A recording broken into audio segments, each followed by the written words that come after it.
All right, good day, everybody. Good morning, hello, good afternoon, wherever it is that you're listening from. It's good to have you here. We are Gaming Tonic. I am just Vince, one of your hosts, joined this week by The Ordinary Joker. my How's it boy. going, guys? Good day, good afternoon. Good to see everybody here. So, how you been doing, man? What have you been up to this week? Chilling, bro.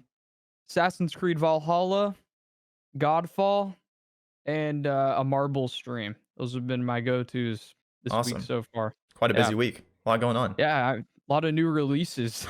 After essentially a year of kind of gaming drought, waiting to see what else was going to come out, waiting to see what else was going to happen, sort of thing, like kind of being in limbo for the whole gaming industry. A lot of people feeling Yeah, like they really didn't know what to play, didn't have a lot of options for stuff to play, that sort of thing. Like, and now I there's was everything.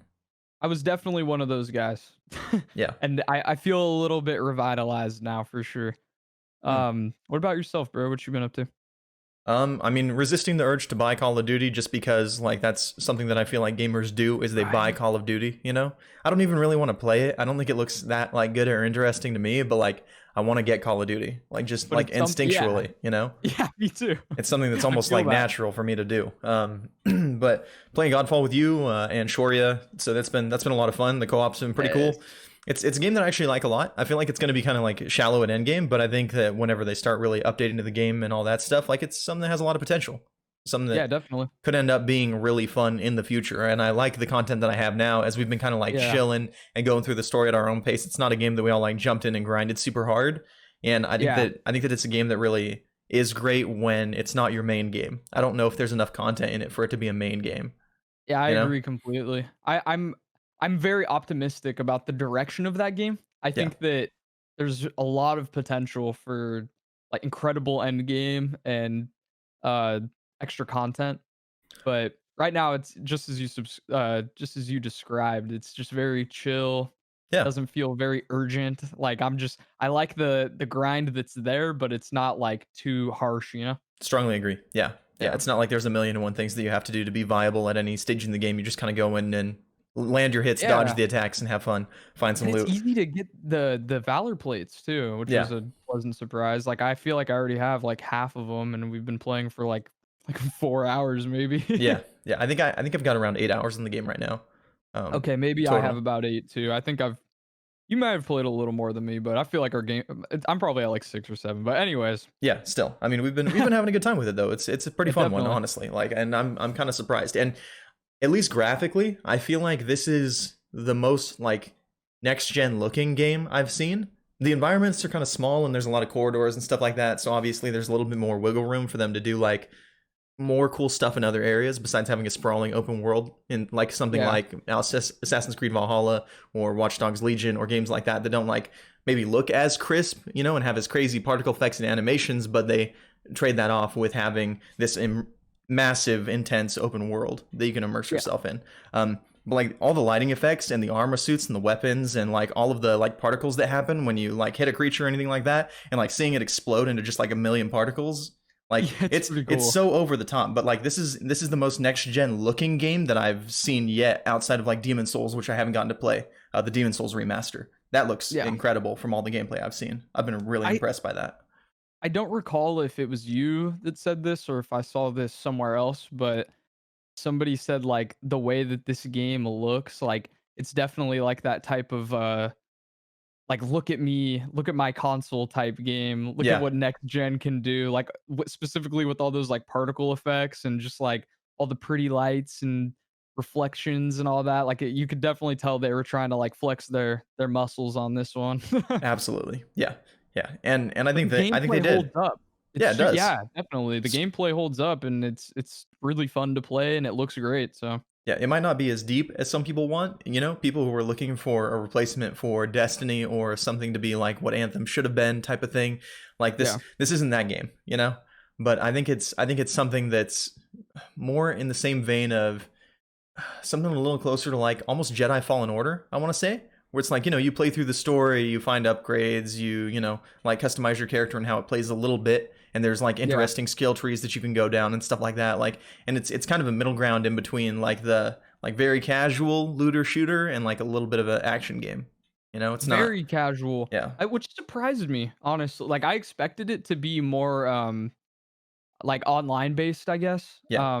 Just more massively multiplayer, but And not an MMO, you know? And to be fair, a lot of that is the fault of the developers because Yeah. they marketed it as like a heavily multiplayer game. And they released an update like I think yesterday. It was either yesterday or this morning, saying like, you know, we've heard what you're saying. Mass salvage is coming, so they are Hell going to be yeah. putting that in Okay. the game because currently you have to like click on each individual item with your mouse and click salvage. So like the items are in the top left of your screen, and then the salvage button is in the bottom right, and you have to drag your mouse back and forth every single time, and you get Yeah. like 30 items every run that you do of like a mission Whack. or a I dungeon or hate it. whatever. Like it takes so long. And it's actually better on console because you can like I think salvage is bound to X on console. So you just hover an item and hold X. Oh, And I looked through okay. the PC keybinds to see if there was a keybind for salvaging, and there's not. They're like, nah, you're good. You got your mouse with, you know, what a freaking 1800 DPI. You're just Yeah. whipping back and forth Yeah, no salvaging. kidding. So I've determined that the S plus tier sweaty play is to leave your Xbox remote plugged into your PC, and then that way when it goes time to salvage, you're just like you use the Xbox remote only for salvaging, and then you use the PC for all the rest of the gameplay, Yeah, and you dude. just swap inputs back and forth. That's the sweaty like S tier way to do it. I'm gonna have to So do that. so what we're talking about this week, though, getting into our topics, since we've done our recap. I mean, I've basically been playing Guild Wars and Godfall, and that's about it. I mean, Yeah. that's been my week essentially. Godfall and Valhalla here. Yeah, yeah, a lot of fun games came out, lots of stuff for people to do this week. But what we're talking about this week is the games we play. We're continuing our series, and we're talking about fighting games this week. And this is our fourth chapter, I believe. We've done FPS, horror, and MMORPGs now. Correct? Yep. Okay. Yep. So chapter 4, fighting games, and we're gonna be getting right into it, starting with the history of fighting games, and it goes all the way back to 1976. So way back there. Yeah, yeah. It's been quite a while, and it started out in the arcades with Heavyweight Champ. So it was the first video game to feature hand-to-hand combat, and like if y'all could see a picture of this thing, man, it's like this massive arcade box. You know, like a typical arcade machine would look like, but there's these two plastic grips that you grab onto in the front, and you thrust them back and forth, and that's how you fight, is by actually thrusting your arms to punch with the Real character. boxer. Who would have thought, dude? Yeah. They were ahead of their time. Strap They- a VR headset on that baby, and you're Yeah. there. Or even the Wii, you know, same deal. Yeah. You know, all the boxing Totally. in Wii Sports Boxing, it's exactly the same game. One of the interesting things was like they fought on a 2D plane, which is a pretty common thing with fighting games now. But like you would move up and down the 2D plane, like so it was essentially like they were standing on a boxing mat, but on a 2D plane. So you could shift your character up and down kind of as you were throwing Yeah, right. punches to like hit different angles and like find an opening in your opponent, that sort of thing. And like so pretty cool game. But that's kind of where it all started. This was the first video game to feature hand-to-hand combat. Was Heavyweight Champ, and it was by Sega in 1976.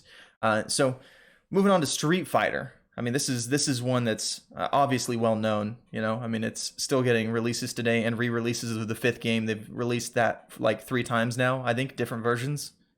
I think Fifth of one? Street Fighter 5. It's I been a think- lot. Yeah, I'm not entirely sure. I know like the newest one that everyone's all hype about came out in 2016 though. Oh, really? That's Was that still, the like, last one?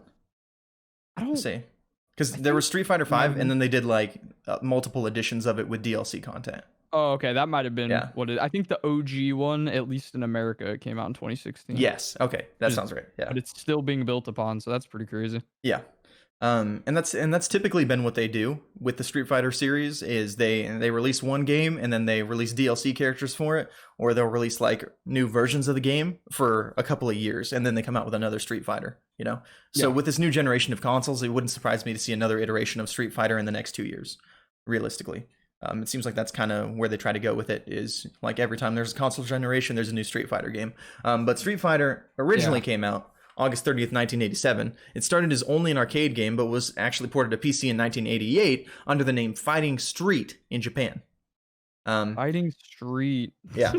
Yeah, I think like Street that. Fighter sounds way better personally, but I mean, just because it's different, I'm drawn to it. Fighting Street sounds like I imagine just like a concrete road with boxing gloves on, and he's just running around swinging punches. He's a fighting street. Yeah, no kidding. Exactly.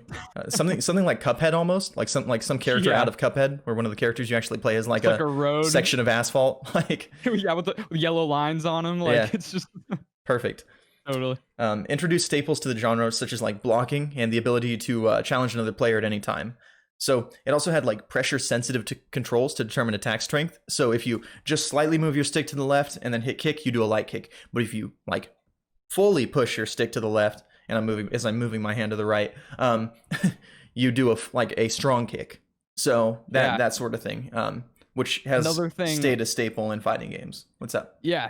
I wanted to add that I didn't write it in our notes here, but the reason that they moved from that pressure sensitivity controls to the standard light, heavy, medium buttons was Mm-hmm. because people were breaking the controllers too much because of like it just they would just go all in on it, which I think What? is generally kind of an issue with fighting games. Like Yeah. I feel like you tend to break your controllers more frequently with fighting games because you're like really going in on it. But I yeah, they mean, said specifically with that one, that's why they redid the like the model for it.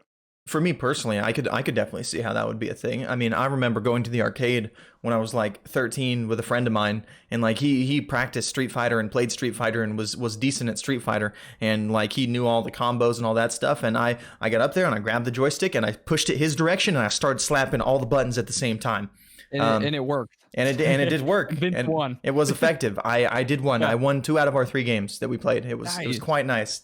Suck it, I Edgar. mean, All right, suck it, but Edgar. Hey, this one goes out to you, Edgar. but and I mean, it I was super fun, but I had no clue what I was doing. So I could definitely see that like this would get a lot of punishment, especially with the pressure sensitive controls. I think oh moving to yeah. light, heavy, medium makes a lot of sense because slapping buttons doesn't put nearly as much weight on your, control system as jamming a joystick different directions at different like strengths. Yeah. And I can even see that today in probably one of the worst controllers ever made in which is the Joy-Con, Yeah, they're terrible. They're so bad. I as a Smash player that uses Joy-Cons, I have been through a few Joy-Cons. Yeah. So like they still haven't figured that one out. Yeah, Erica has been asking if we can get an Animal Crossing controller, and like I have never been more tempted because my Joy-Cons just like started drifting again. My second pair of Joy-Cons now have drift, and I'm like, I'm you got to scared. be kidding me, But Nintendo. yeah, it's ridiculous, and I'm spooked because I have like the limited edition Animal Crossing Switch, Hmm. and it comes with these like really pretty green and blue Joy Cons that are all limited edition, and I need to get a Pro before these things break on me, man, because I'm gonna feel bad. Like the integrity will just be gone, and I'm gonna be upset. I just Yeah, need to fork it out on. I play enough Smash. I think I can justify the purchase. that's what I'm saying. And like Erica plays Animal Crossing and stuff like that all the time anyway. So like she'll use the controller because she loves it. Mhm. But just in general, I don't think the Joy-Cons can take the punishment. So that makes sense. Um, but yeah, Street Fighter really is where a lot of that like the idea of blocking heavy, medium, light attacks, that sort of thing, and like different pressures on your remote at different angles, really like originated there with Street Fighter. Street Fighter 2, the next like big game on our list in the history of fighting games, was released in arcades in 1991, and then later on the Super Famicom in Japan and the Super Nintendo Entertainment System in the Americas in 1992. So this one was a really big turning point for fighting games, because Capcom actually developed like a incredibly accurate joystick for the arcade version, so you could properly input your like multi like directional and multi button combos, because before a lot of it was just luck. Yeah. Like they didn't have the technology to accurately read all of your button presses and your directional movements and all that stuff. So you would hit it in the right order and sometimes it just wouldn't go off and you would hit like some other attack instead. So realistically, you would have a scenario where someone Terrible. like me, who just like moves the joystick around all crazy and then just slaps all the buttons at the same time, would come out on Why top it because it works. was all just Yeah. luck anyways. Um, That so must that be was, frustrating yeah, for any I don't know what the competitive scene was looking like back then, but I can only imagine the frustrations they were experiencing. yeah. It's at some point we're going to be doing an esports episode, and I'm sure that that's going to come up at some point. Is like the history of esports and fighting games and stuff like that. Well, So fighting games are a huge part of esports. yeah, I would say really the birthplace of Yeah, esports is fighting I would games, agree. I would say. Um, Totally.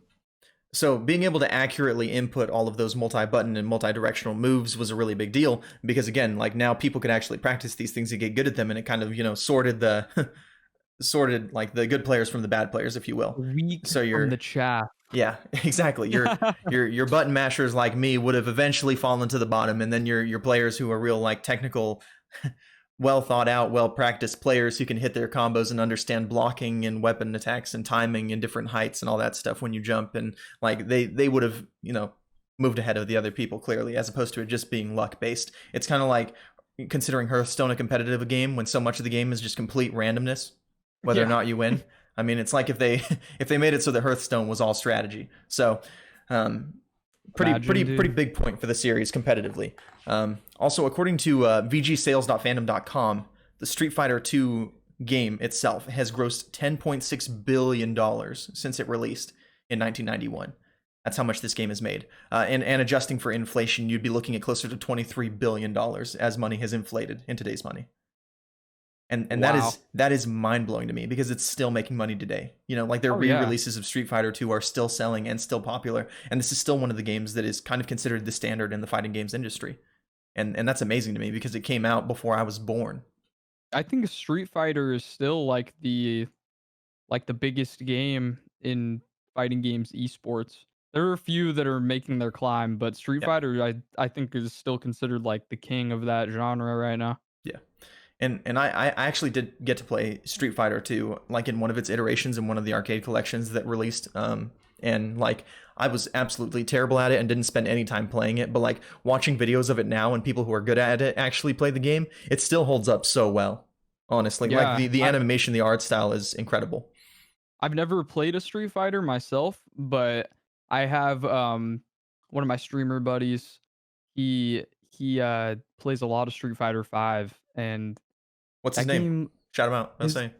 uh I think I call him Silent E. I think it's Silent Oh, E Silent E one two 123. three. Yeah, Yeah, yeah. yeah. I actually know him too. Uh, I watch him sometimes. He's really good. yeah, man, I love watching him play Street Fighter. But if it holds up any fighting games are interesting because it doesn't really change too much. Like they've kind of pioneered everything by this point, you know? Yeah, So kind of just like press these buttons and this happens kind of deal. And I yeah. think that's like kind of all you have to learn at this point, especially with Street Fighter. Their formula's been the same since 2, right? Essentially. I believe so. So Yeah, yeah. I With the can only exception of like imagine. the special moves and the like gauge that they put in the game, where you fill Right, up the yeah, that EX stuff. gauge. Is that what it is? I think I think it's it's the like X some gauge. super energy bar where you get it full and then you blast people with your big ability. Okay, but like that's the gist of it. Yeah. But Yeah, that being said, I'm sure it hasn't changed that much aside from, those little special things and of course the graphics. So I bet it was a very revolutionary game back then. absolutely. Yeah. And then Fatal Fury was released a few months before Street Fighter 2 in 1991. Not as popular of a game, but still a pretty big game. It placed more emphasis on like storytelling and the timing of special moves, and added a two-plane system where players could step into the foreground or the background. So kind of like a 2.5D almost, if you will, but like Yeah. two separate planes. So just to add a little bit of an extra dimension I to it, and had a really interesting storyline as well. yeah.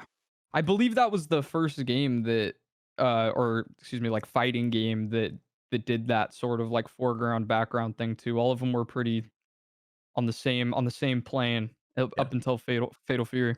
And you came to see a lot of fighters actually adopting like storytelling and things like that in their video Yeah, games that later is on. Looking at games yep. today like Mortal Kombat and Injustice, Injustice 2, Tekken that like release with these full story campaigns. Soul Calibur has had I a story campaign sprawling across multiple games that's actually pretty good and interesting. I really like the I've never characters. played I've never played Soul Calibur, but I can say that I've played multiple Mortal Kombat games just for the story. Yeah. Like, I actually really like Mortal Kombat's story. Yeah. I don't play Mortal Kombat for the story, and that's actually our next game on the list that we're talking about. The first one was released in 1992. The game featured real actors, secrets within fights, and a fatality system, and that's what I play Mortal Kombat for. Usually, I wait until Mortal Kombat, whatever like version it is, goes on sale for like $10, and I buy it, and I just go through and play all the fatalities Yep. just to see them, because it's cool. Or I'll watch a YouTube video of all the fatalities, because usually they do leaks and stuff like that of like different fatalities as the game is coming up to release, and usually people will do a compilation shortly after release too. Yeah, But and I know this game, it was the first game to have that sort of like, finish him type deal in it with and people got a little rowdy about it. They didn't Yeah. like the violence. I mean, obviously, this is 1992, so like the United States and like the entire world as a whole were a lot more like conservative, traditional. Violence is Yeah. bad. Nothing over the top, nothing like that. We don't want to be encouraging this kind of behavior in our children because video games make people violent, not terrible parents, right? Yep. And like and so Mortal Kombat obviously got a lot of backlash, probably for a lot of the same reasons the games like Doom or Wolfenstein or anything that was over the top, violent, graphic, anything like that got. Well, I feel like it's pretty funny because even like I feel like Doom at the time was way more violent. Like the gnarliest submission I can think of in like the OG Mortal Kombat is the one where like I can't remember if it was Sub Zero or Scorpion. They just grab your head and pull your spine out, and it's just like little red pixels that are blood, and like Well, but you're like, oh, at the time, that was the closest representation that we had to people was the little pixels. crazy, man. I can't even imagine. Was it Yeah, Scorpion? Okay, yeah. Lemur confirms it in the chat. Definitely thank you. Scorpion. Thank you. We appreciate you. And like I look at something like that, and we look at it now, and we're like, it's just this dude like dangling some pixels. But at the same time, it is representative of ripping someone's head off and their spine out of their back, which, when you think about that, at its core, is incredibly graphic. And it was a Yeah, lot I more mean, graphic than anything that had been in fighting games to date. You look at something like Street Fighter where they're just throwing punches and stuff like that. I mean, you couldn't actually rip someone's head off in Street Fighter in any of the generations of Street Fighter. You know what I mean? well, I don't think I could rip somebody's head off as a person. So I mean, like, Yeah. Yeah. clearly it's fiction. Like, I don't know. I get it though. You're encouraging Totally, your it's very children to violent. become superhuman and actually be able to rip people's heads off by playing Mortal Kombat. Yeah, Yeah. And obviously, I mean, at the time it was an incredibly graphic game, and like looking back on it, I remember people talking about Legend of Zelda: The Ocarina of Time and like how graphically impressive it was, and we look at it now and it's like these little like polygons, and they have like barely any that, shape to them, and they walk around and they're different colors, sure, and it's somewhat resembles like like a small boy as Link, but like it looks terrible to us. But to that them, game that is was the so. standard. Yeah, totally. But I feel like that game is so like ugly now that it's like almost a work of art. Like you're just Yeah. like, this game is beautiful. I don't know why, but it is. Yeah. Like, it's just Exactly. Ocarina of Time. So for them, I mean, that was the graphical standard at the time. So seeing something in that high of a definition compared to the games that came before, and then seeing something that violent portrayed like that, because that isn't something that they could do on TV with the technology that they had at the time. You know what I mean? Yeah. Like they didn't have all the same special effects and everything they do today with our movies and things like that. Like, so they couldn't quite display it the way that they displayed the fatalities in Mortal Kombat, even in like TV shows or movies, I feel like. You know what I Yeah. mean? Because the technology wasn't there. Totally. And Can you so, imagine, like, somebody who might have, like, passed away during the time that that game came out, if they were still alive today to see the type of fatalities that could that you they make imagine, now? like just Like, if essentially respawning? Okay, so they oh, died somewhere and respawned in front of a TV that happens to be displaying a Mortal Kombat commercial, a new like big Mortal Kombat reveal trailer for the new one, and they see all the bones breaking and the people oh, ripping their man. heads off and like gouging eyes out and all that stuff, and like that is the first thing you see, somebody who died in like the 1800s, and they That's like respawn today and see a Mortal Kombat commercial. that would be Like, like their first layer of hell, dude. They're yeah, they're just going through it. they Oh, not a pixel. yeah. So after the release of Mortal Kombat, though, I mean, because that came out in 1992 with the fatality system to, like decent critical acclaim, but much to the chagrin of parents everywhere. Mortal Kombat released, and after that, I mean, I would say fighting games kind of fell off. At least in a lot of the research we did, it seemed like they kind of entered an era where everybody and their mom was releasing a fighting game. And Yeah. there were a lot of games that came out that were just like largely forgettable and seemed like people trying to cash in on a genre that was already like had seen its prime and was kind of hitting an area where it was overused, and people were like, how can we even reinvent this more? So they weren't trying to reinvent it, they just wanted their own spin on it to try to get some of the money, you know. Yeah. Kind of like what we're seeing with battle royale games today, if you will, Yeah.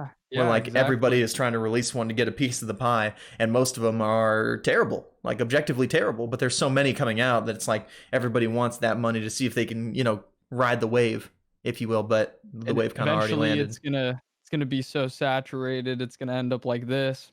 Yeah. Well, I hope we never see a resurgence of battle royales. I hope so too. I've kind of enjoyed and had enough of them. It would take some real Me too. innovation on the Yeah, I level that we agree. saw fighting games innovate to make me Yeah. interested in that genre more than I am right now. And right now I am not Mhm. at all interested. So like Street Fighter EX even, so like a a mainline entry in a already respected genre was released and it had 3D graphics, so the kind of like polygons similar to Legend of Zelda Ocarina of Time or like early Final Fantasy VII type polygon graphics where like the characters were real blocky but they were 3D. And then also a game released called Street Fighter the Movie, which was a game about Street Fighter Yes. the Movie. Not to be confused with the movie Street Fighter. Yeah. And This is and a game. surprisingly performed poorly in arcades. I mean, I don't know about you, but Street Fighter, the game, the movie, it sounds like a brilliant blockbuster idea to me. I can't Yeah, imagine how that would not do well. If you yeah, can't tell, I'm being when is a sarcastic, game but like, I when just, has a game movie ever done poorly? Especially a movie that's actually a game. yeah, exactly. A movie that's actually a game about a game. About a Like, game, yeah. yeah, It is a I don't know. game. I don't know. Maybe it was just a little ahead of its time. Maybe if it had released shortly after Inception, it would have been received a little bit better. But Yep. by my standards, this is a terrible idea, and they only came out with this to try to like cash in on the Street Fighter franchise, and I think that sucks. And Capcom does a lot of things like that that make me scratch my head that I don't like. Get it together, Capcom. Come on, Release another Capcom. Monster Hunter World. Stick to what you know.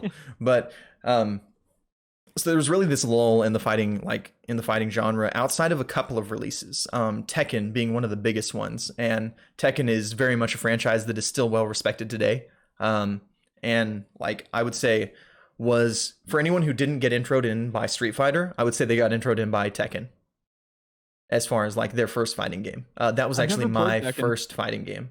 You've never played Tekken? Wow. I haven't, no.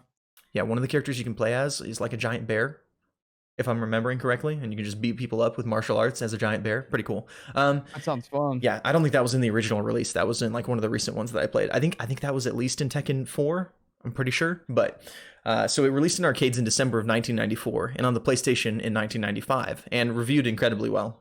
It got a 9 out of 10 from Edge, a 38 out of 40 from Famitsu, and a 7.5 out of 10 from IGN, which, I mean, the last one doesn't sound too great, but I mean, for a fighting game realistically as a launch game, like I would still consider a 7.5 out of 10 a good game. Especially Yeah. for a first entry into a fighting game series, a series that had seen so many releases over the last 3 years since the popularity of the genre had come up, that like most of the games were getting, between 3 and 5 out of 10 because they were terrible cash grabs. Here comes Tekken, and it's brilliant, and it's new, and it's flashy, and it's releasing on the PlayStation, and it really like brought in a lot of the fighting game crowd over to the PlayStation console. So I was gonna make a jab at IGN, but this is back before they were doing all of their cash grab reviews, Tech- giving away free tens. Tekken 7.5 out of 10, too much fighting. Yeah. What was that? Omega Ruby Alpha Sapphire, too much water? And That like a was core mechanic of the probably game was surfing on yeah, your dude. on your water Pokemon. Yeah, well That done, was probably IGN. a genuine review though in 1995 for Yeah. IGN. Yeah. And then also Soul Edge, which later became the Soul Calibur series, released in 1995, as well as Dead or Alive, which released in arcades in 1996. Both of those very popular franchises today. Soul Calibur 6, the most recent entry in the series. I mean, one of the most robust character creators of like any game I've ever seen. There are tons of screenshots on their Hilarious. Reddit page and all that stuff of like different characters people have made, and they're absolutely incredible. The level of detail that you can make is insane, and it started as Soul Edge back then. Soul Edge actually being the name of like the almost antagonist, if you will, Nightmare. He's one of the fighting characters. His sword is named Soul Edge. And then Dead or Alive. I mean, everyone knows Dead or Alive, notoriously known for jiggle physics and used to be known for being a well-known fighting game until the developers kind of sold out, if you will. But still, like at its core, a really good fighting game and a really good fighting series. There's just also a layer of like misogyny built on top of that. So. Like the 90s. Yeah. And well, but that has persisted all the way up until like their most recent release of Dead or Alive 6, which I think came out like 2 or 3 years ago now. Yeah.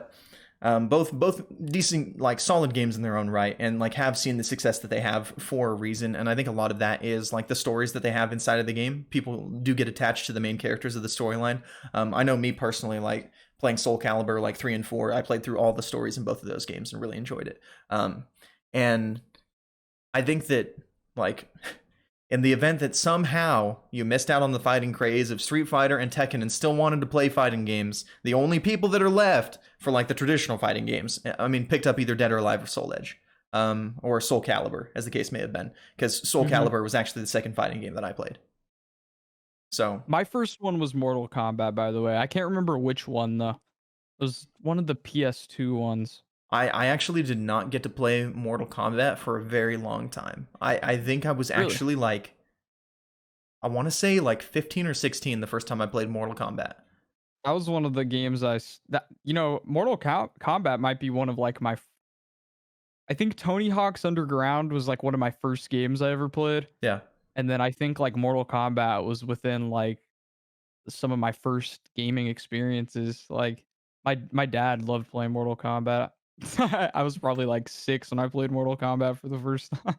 Yeah, but like I was raised in a very conservative household and stuff like that. So like, even though my dad was a gamer, like my mom was very much like on board with, don't let him watch these movies, don't let him play these games, all that stuff. And like, I give her a hard time now because when I was like 19 or something like that, we were out to eat with some like family friends or whatever, like whoever it was that we were with. And she was like, and someone asked me if I'd seen a movie, and it was some classic movie, but it was like rated R or whatever. And she was like, "You haven't seen that movie?" I was like, "You told me I couldn't see that movie." I can't remember what movie it was off the top of my head, but like I'd asked her if I could go see it, and she told me no. And then here she was a few years later being like, "You've never seen that movie?" I was like, "Mom, come on now, you Come know?" on, Ma, you know what you're doing here. Exactly, That's exactly. funny. So, but like my first game was definitely was Tekken, and then after that it was Soul Calibur. Was my second like mainline fighting game, and I played Soul Calibur for the first time probably like 2 months ago really, at my buddy Trevor's house. Yeah. which one was it? Was it 6? I think it was the new one. Is that 6? Yeah, that's the newest one. Yeah, Okay, yeah, yeah, I played the newest one. really good game, really Yeah, good. it's pretty fun. I really didn't have enough time to like understand the controls, but like I was doing stuff. I was using my super move where you like click both your triggers together or whatever. Yeah. Like it was fun. it Well, was and I it was mean, flashy and cool. Soul Calibur being unique because all the characters have weapons of some sort for the most part. I Mhm. mean, I think there might be one or two like martial arts characters, but for the most part, I remember everyone having like weapons and that being a very like integral part of the design is fighting They with the have weapons. really cool feature characters too, like Geralt from The Oh yeah, Witcher and like I think they have Yoda, right? yeah. And then They did a version with Yoda and a version with Darth Vader. right, It might have yeah. been for different consoles, or different versions of the game. I'm having a hard time I think remembering, we but had yeah, Yoda, they did do and that. he felt specifically busted in our like the group I was playing with. Maybe just because we don't know how to play, but like you have to low attack to hit Yoda because he's so short. From he he basically made it so you never had to crouch anybody's attacks if they were like higher than a low kick or something. Like Wow. I mean, it almost was, like playing against like Pikachu in Super Smash Brothers or a character yeah, like that yeah. that's super small. And that actually It's a leads rude us, character. yeah, that actually leads us into our last game in the history section that we're going to be going over, which is Super Smash Brothers. And we are choosing to include this game in our list of fighting games, even though it is not a traditional fighting game in the same way that Street Fighter, Tekken, Soul Calibur, like Mortal Kombat, all those in are traditional fighting games. We include this one because it is a fighting game at its core. We And love it. like we understand for some of the hardcore crowd, for some of the sweaty Street Fighter players who might not like to hear this, but Super Smash Bros. Is classified as a fighting game, and I think that it is important for the genre's history.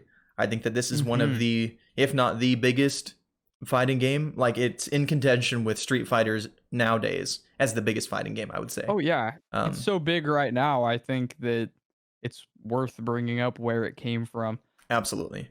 Yeah, and Smash is huge at the moment. yeah, massive. Especially now that everyone's on like COVID leave and all that stuff. Oh yeah, It's one of the and most accessible fighting games. yeah, totally. The Switch brought it a lot of prevalence, I think, So if Super it wasn't already Smash, big. yeah, it was pretty big. In Melee, it kind of kicked off, but It really did. Yeah, comparatively. Melee was really the big like launch pad, if you will, for Super Smash Brothers totally. into the pro scene in like esports and tournaments and competitively and all that. But the original Super Smash Bros was released January 21st, 1999 on the Nintendo 64, and it was during a time where developers started pumping out a lot of like crossover fighting games to win back the interest of gamers. And this game had a small budget and little promotion in Japan only, but soon after it became worldwide due to its large success in Japan. It featured 8 characters with 4 other unlockable characters for a total of 12. And when we say crossover, we're talking about like how it had Pokemon inside of the game, and Mario, and Link, and Yeah. Samus. So it was like a bunch of characters all from like a multitude of Nintendo games that you could all play as inside of one game and fight each other. And And I think it's brilliant personally. yeah, me too. And I didn't mention this in the notes, but around the same time is when Marvel vs. Capcom came out. A Mm-hmm. bunch of like there was another crossover game that I don't remember the name of, but like it kind of there was this generation where they were trying to reignite that spark of fighting games by just throwing a bunch of characters that they knew people like knew and loved into like one game and just turning it into like a fighting game. I for a little bit of knowledge I know on Smash Bros myself is that when the game was supposed to be something entirely different. Like I think Nintendo was just trying Oh, to put a fighting game together, and then Sakurai was like, "What if we just put Nintendo characters in it instead of making it like its own standalone title?" And they were like, "All right, sure." And huh. they didn't anticipate it to be as big of a hit as it was. And then people loved it.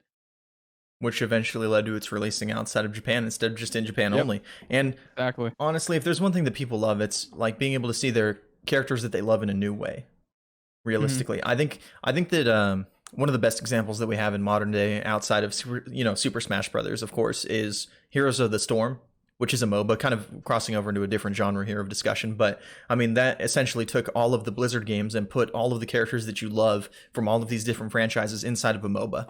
And I think that if it had had like a few tweaks and changes to the gameplay and been like a slightly different like graphical style than the standard isometric MOBA, I think that if they had made it more of a, like a third person shooter similar to like Smite or Paragon or something like that, where you felt a Yeah, little more in control of all of these incredible Blizzard characters, I think it would have been a wild success. And like that might be totally. kind of a hot take on that, but like people love seeing like their core characters that they've known and loved and grown attached with in a new way.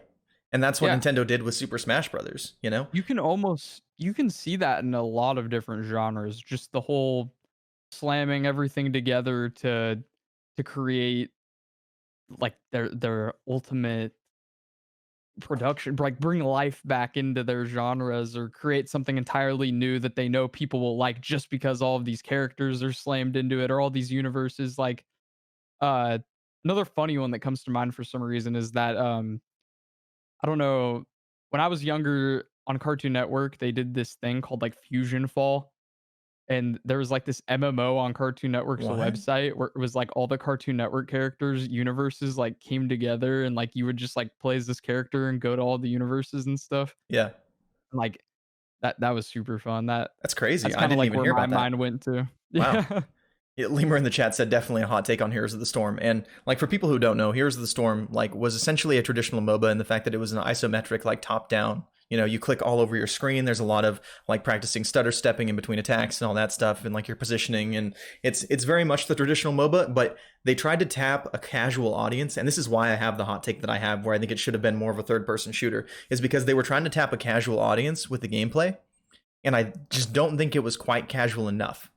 I think that all of the casuals who are typically scared off by MOBAs and typically wouldn't try that kind of a game because of the style of gameplay that it is and the high skill ceiling that it tends to have, because like mechanically, like it's easy to look at people who play League of Legends or play Dota and be like, oh, you know, your abilities just go where your mouse clicks and stuff like that. But like all of the micro movements that you have to do and all of the understanding on a very high level that you have to have of how the game works and how like your character's positioning and movement and abilities and basic attacks and all that stuff will impact your ability to hit other people and not be hit by other people, and your positioning in team fights, all that stuff. Like it's incredibly complicated. Yeah, And I think that if they had just definitely. taken it a step farther and made it a little bit more casual, they would have hit a way wider audience than they did. It, Because I think it was still too similar to traditional MOBAs for the casual audience to really pick up on it and want to stick with it. I couldn't like it as like a former league player. Yeah, Like, going to that game just felt like such a downgrade to me, like, it was just, exactly. like, too casual in my like, I don't know, it just didn't feel So it I felt like I was wasn't, playing a child's MMO, like, that's what well, it a felt child's like for me. MOBA. Yeah. Yeah. And A and MOBA, my bad. yeah, you're good. And exactly, like it didn't go hardcore enough for the people who wanted a hardcore Blizzard MOBA, and it didn't go casual enough to pick up the new audience that it would have needed to be a raging success that I think it could have been. And I think that a lot of reason they chose that direction is because Overwatch was also like in the works around the same time, and they were doing a lot of stuff Yeah, with Overwatch at the time. So they probably didn't want to, get in the way of their other like hero shooter game that was coming out. I would guess, like looking at that. right. And they saw that other MOBAs had like been successful, so they were just sticking with the formula they knew would work. And it's still a game that is like successful enough nowadays. I know a lot of people like say that it's a dead game compared to like, League of Legends or Dota 2 or even Smite per se. But like it still has viewers on Twitch. It's still bringing in money for Blizzard. It's still getting, like updates. I think it might be in maintenance mode, so it's just getting balance updates, not necessarily like big new content, but like they haven't abandoned the game per se. Yeah. Like it's not dead by any stretch of the imagination. There's I don't still think they a will. player base there. And I think that Super Smash Bros. Did what Heroes of the Storm couldn't do, and that it took a genre that was largely technical and very difficult to like get into at a high level and made it accessible for just anybody while still Yeah, having like a decent skill ceiling. So you still felt like you could improve and work at a lot of your mechanics and be able to eventually reach a height where you were really good at the game after a lot of practice on the techniques and stuff like that. And I think that that's totally. why Smash Bros was the success that it was, is they looked at this and said, how can we make this, how can we put the Nintendo touch on this and take something that's already been tried and true and proven, but make this accessible for our whole audience and something that everybody's going to want to play. Yeah, I think from what I've read before, their intent also was to make it a very they wanted it to be first and foremost a family friendly game. They Yeah. wanted it to just be like this like party game you play with essentially like Mario Party. Like nobody's I mean, I'm there's some people who take Mario Party pretty seriously, but like Yeah. like you want it to be that game you're just sitting around on the couch hanging out, having a good time. Nobody's getting heated. Of course, we saw where we all live in the future, so we know where that went. But Yeah, exactly. eh, and I think to this day that's still like their mantra is they still just want to make it like this like really chill, family friendly game. Yeah, absolutely. I You mean, can you you can won't see see it in the fatalities in Super Smash Brothers. There's never going to be a Final time where Smash. you see Mario like go up and fire blast Jigglypuff like in half, and it just like rips the top half of Jigglypuff off or anything like that. You know what I mean? Like it's Yeah. it's a family friendly game at its core. Even when people get knocked off stage, they don't like die or have any crazy like knockout animation. It's just like the big thing like shoots up from the side to indicate that they reached the blast zone. And And they even it's show them turn funny into too. trophies like in the intro. Like I mean, so that is where they They're go not when they're dying. knocked out. Yeah, Yeah. exactly. It's just their trophies again, and then they pull But them out of trophy mode. yeah, right. They so like with Melee when it got super competitive, um it kind of took away from that like that family friendly atmosphere they were going for. Yeah, And so with Brawl, a lot of people didn't really like Brawl because they introduced like mechanics like the slip mechanic where if you're like sprinting too much, your character will just fall over on the ground. Like I actually never it realized that. Wow. basically got rid of dash dancing.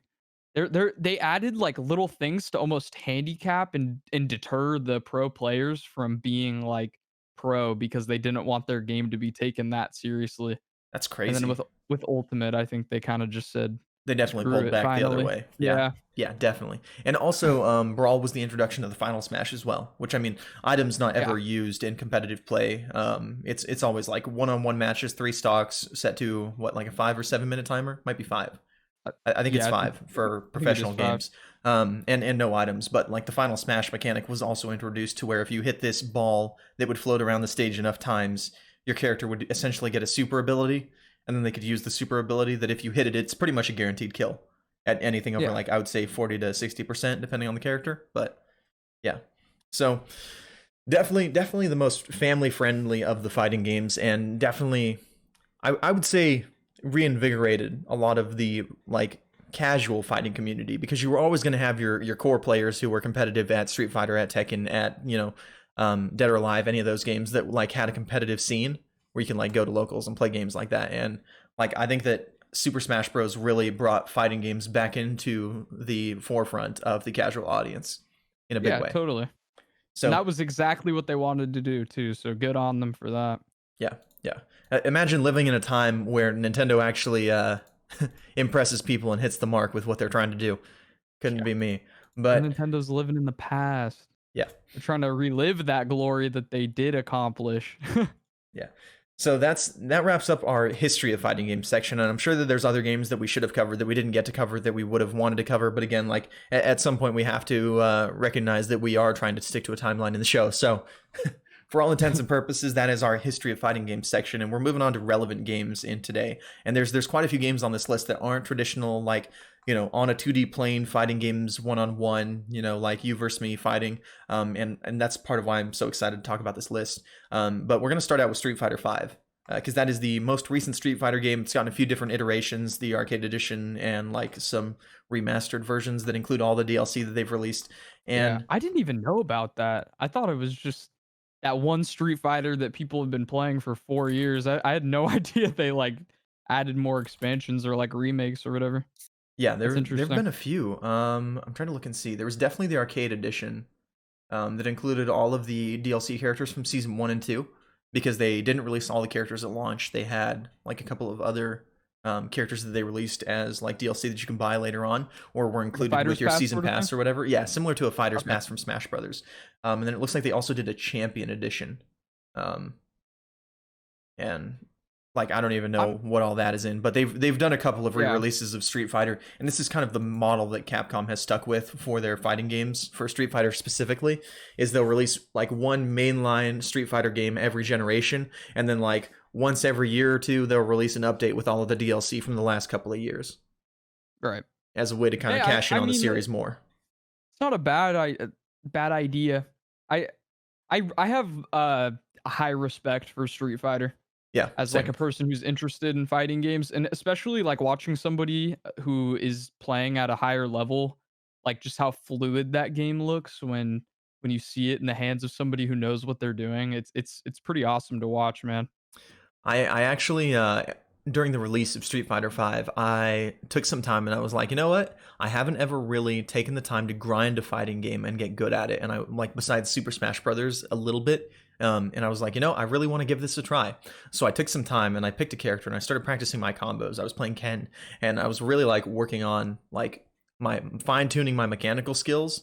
And like I just felt so outclassed by every single person I ever fought because I was so Yeah, new to the series. I had so little understanding of how to properly do my combos and when to block and when to jump and like all of the different like mechanics inside of the game and what to even do with my like super bar at the bottom, whatever it's called. I'm pretty sure it's EX meter. I think you're right. I'm 90% sure, but like my memory is a little fuzzy on it because that was a few years ago now. I mean, it released February 16th, 2016, and I think I started picking it up in like March or April of that year. And man, I was so terrible at it.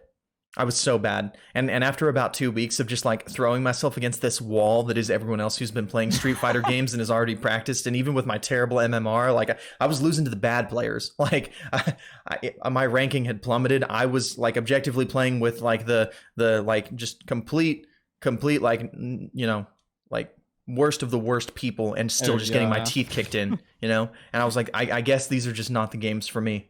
And I had to I come to terms with that I'm just bad at putting in inputs and stuff like that and understanding that type of game. I feel a similar way about a different game on this list that we'll talk about, but yeah, totally. I've never tried Street Fighter, Yeah, um, but I love watching it. absolutely. I love watching people that are good at Street Fighter. Honestly, I feel that way almost about all of these games on this list. Like I enjoy watching fighting games so much more than I like to play them, mainly because of what you just said. I am just not capable. I got old guy reactions, so I'm sitting here like trying to figure out one combo while this dude's over here smacking me in the face. Like I just Yeah. can't do it. Watching Except people Smash, I can kind of play Smash. yeah, watching people juggle other people in Street Fighter is one of the most satisfying things I think I've seen. Like just watching So people nice. land like a landing hit into like four aerial hits or whatever into like one of their super moves or something that you see people do, and I'm just like I am in awe of the people that play Street Well, Fighter that well. It's I feel like, like if anybody is bad and plays Street Fighter against me, they will look like they play Street Fighter that well. But I'm talking about the people who perform combos like that against people at their skill level. I'm just like, you are a master at what you do, and yeah, I could it's not be more incredible. impressed. Yeah, And not only like obviously their mechanics are insane, but the game itself has come so far now that like graphically, just like the animations for these moves that they're doing, or like the character who's getting beat up, like the way he reacts to being kicked or punched or whatever, like it doesn't look like just this like one dimensional thing where like you get hit anywhere and your guys just like yeah. it's more of like you have actual reactions to things, and I think that that contributes to like the fluidity of the game itself.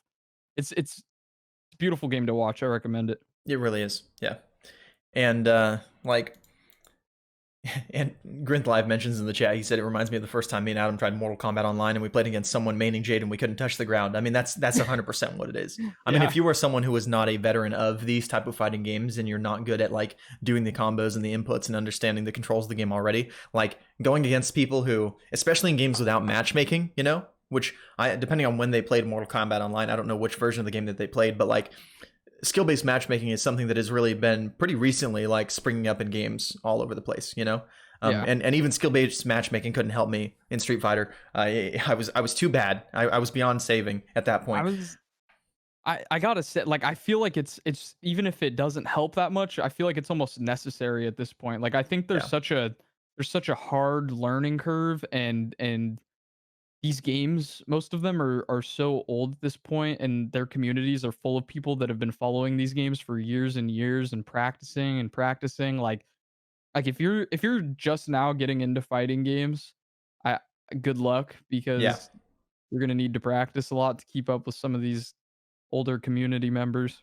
Especially because so much of the mechanical skill like will transfer across games. It's similar Mhm. to getting really good at first person shooters. I mean, being able to like, you know, keep your sensitivity the same across all games and being able to like practice, you know, your aim and your mouse movements and like pre-aiming corners and all that stuff. I mean, that those are the mechanical skills but transferred into fighting games where you have to get good at like, you know, moving your joystick certain directions as you hit certain buttons Yeah. at the same time and knowing when to do heavy attacks, when to do light attacks, you know, and it's just you basically get an understanding of one character and then you practice a little bit if you're a fighting game veteran in another game and you can pick it up a lot quicker than someone who's new to that game.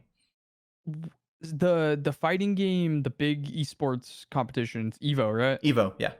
Yeah, I've heard of, like, there on multiple occasions, there's people that will go there for, like, multiple events, like, you know, their main game might be Street Fighter, for example, but, like, they'll do their Street Fighter stuff, and then they'll go right on over to Dragon Ball Fighters and go win a tournament over there. Like these Yeah. dudes, these pro players are just taking titles game by game at Evo. Like there is no like one game they're there for. These dudes will compete in everything because they can. Because like you said, the mechanics are so similar in a lot of these games that they can just do that. It's cool. Yeah.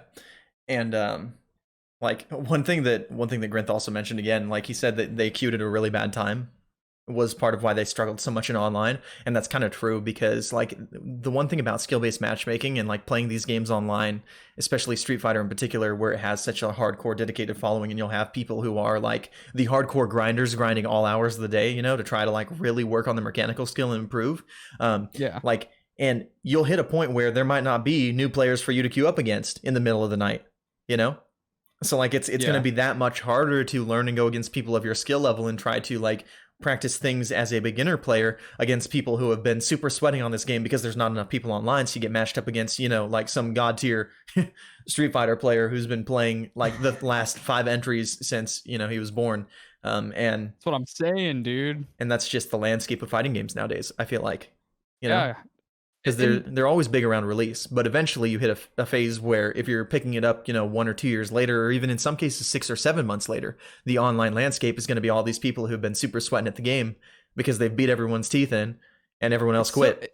So it's very admirable to me because like I really do feel like the people that play those games have been hanging around these games for so long because so many of these fighting games are like have stood up for longer than a lot of other games that we're aware of now. Like it's just I don't know. There's a level of respect I have for the fighting game community, man. I don't know what it is. I feel it there. Yeah. Takes something else, you know? And I mean, speaking of like high skill cap fighting games, the next game on our list is For Honor. And I chose to include this on my list, even though it is not in any aspect a traditional like fighting game, even less than Super Smash Brothers, I would say. But Yeah. for me personally, I look at a game like this, and I think that this potentially, like the combat style that they crafted for this game at Ubisoft Montreal, could be the future of hand-to-hand like weapon combat games. I think that the system that they made is absolutely incredible. Do you know much about it? Have you played For Honor? I played For Honor, around the time it came out, so I So experienced the worst of it. For Honor is actually a game that I played in alpha and like was Yeah, testing and like was very closely following the game because I was so interested in the combat I system and I thought it baited. looked incredible. And I think that the game was actually the best that it ever was in alpha, ironically, because I think the first test you could only play as I think the warden. It's whoever the one is that had the two-handed sword. So everybody all Yeah, had the same abilities and everybody was all new and kind of bad at the game. So you were running around and it was the like as bare bones as the game ever was, and it was so like simple and straightforward and yet absolutely brilliant. So the combat system that they made is called the Art of Battle, was what they were calling it, was like their like name for the system they were developing that was going to be used in this game. And essentially how it worked was you used your left stick to move your character around like a traditional third person RPG game. So you like walked with your left stick, no matter where you were focusing on a character. And then you used your right stick to guard or attack from different directions. So if you move your right thumbstick to the right, your character would adjust their sword to the right, and they would be guarding from the right. If you moved it over to the left, they would guard from the left. And then if you moved it up, they would guard above them, or yes. attack from each of those angles as the case may be. And you had to like pretty much read your opponent and what angle they were going to attack you from so that you could move to block or parry or dodge a certain direction or whatever it was that was going on based on what angle they were swinging at you from. And similarly, you had to look for openings in your opponent's defense when you got ready to swing your weapon. And like Ooh, watching like real watching sword them, fighting. exactly, this is the closest that I think any video game like this, any fighting game, has ever felt to actually fighting another person. And like I just remember being so impressed watching the gameplay demo for this game at the system that they had developed and wondering how no one had ever thought of this before, because it seems so perfect for sword fighting or like even lightsaber battling type deal. Like if they Yeah, dude. if if for somehow Ubisoft manages to snag a license and release a Star Wars lightsaber game with these mechanics, okay? Like I mean, That would people be would lose so their minds. sick. They would lose their Yeah. collective minds. Okay, like have someone be able to do, wield one, dual wield, or have like a like the bow staff type lightsaber type of deal. Like and just have a Just couple of different imagine For classes. I mean, Honor, but it's Star Wars. Like, and exactly. It'd be you brilliant. have you have other inputs for abilities too. Like, it's all swinging swords or whatever weapon you're using or whatnot. But like, Yeah, there are other abilities you can use as the game stands today. Like, it's not just swing sword and block. Like, you yeah, have like your unparryable attacks or unblockables rather, and then yeah. just you could do that with Star Wars. You could be like, oh, this inputs a push. You could force push. You got your lightning, a little zap, like a stun type thing. Like, I could totally see that. That would be awesome. And You tickled my Star Wars brain. even outside of multiplayer applications, I mean, if you had taken a game like Jedi Fallen Order, the most recent Star Wars game that was absolutely incredible and released to widespread critical acclaim, I mean, I don't know anybody that didn't like that game.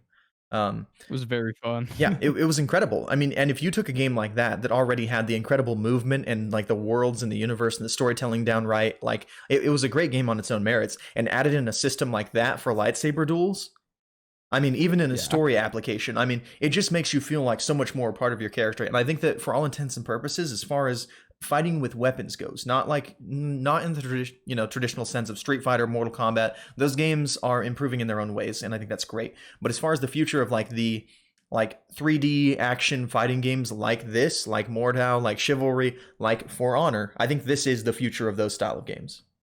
Yeah. I genuinely believe that this is one of the biggest advancements that we've seen in the fighting genre, in the history of the fighting genre. I was so pumped when I heard about this. Like, I pre-ordered this game Same. because I was so excited for that combat. I'd never seen anything like that before. Yeah. Aside from, it's funny you brought up Star Wars because I used to play on this like arcade Star Wars. I think I've brought this up before. There used to be like this little arcade machine, and you would basically most of the time you're like in a starship or speeder and you're like shooting stuff. But if you make it all the way to the end, you get this special level where your Hmm. joystick turns into a lightsaber and you're like doing the duel for What? that area. That's Yeah, cool. so I don't and think it you brought and this it up before. That's crazy. it's very similar to, like, the controls in For Honor, actually, like, it's it's pretty cut and dry because 'cause you're just playing defense and then it like, to a choreographed, like, cutscene, essentially, but, like, you move your stick in whatever direction the blade's coming from, and it kinda almost looks like the user interface for Honor, where it's like the, like, outline of a shield and you're blocking that way Wow. because it's, like, filled in. Like, it looked almost like that. It was a fun game, dude. It was my favorite arcade game. Always expensive, though. Like, $1 to play, it sucked. Makes sense. I mean, Yeah. I get it, you know? That sounds It was worth incredible. it. It was worth it, like, 3 times, and then I was Yeah. like, "That's a lot of money. And I Just go mean, buy a Star Wars game." obviously For Honor after release like kind of fell off really hard. There were a lot of balance issues, there were a Yeah. lot of matchmaking issues, the servers were struggling, people didn't like how it was monetized, they didn't like how you upgraded your character in advanced and all that stuff, and there were a lot of issues with the game, but at its core, I think, and after all of the updates that they've made and a lot of like the love that they've put into this game after release and kind of brought it back, and now it actually has a pretty thriving community nowadays. It's not as successful as something like Street Fighter, Mortal Kombat, Smash Brothers, anything like that, or even Soul Calibur. Like it's not. I don't think Not it ever will bad. be on the same level as those, but it has its own core community, and I would hardly call this a failure. The good I old Ubisoft saw touch. Yeah, yeah, totally. I saw, I believe 140,000 frequent players on For Honor. I was Nice. looking at, like, the most played fighting games earlier, and we were looking into some stuff. I think it was 140,000, which isn't it's not bad, dude.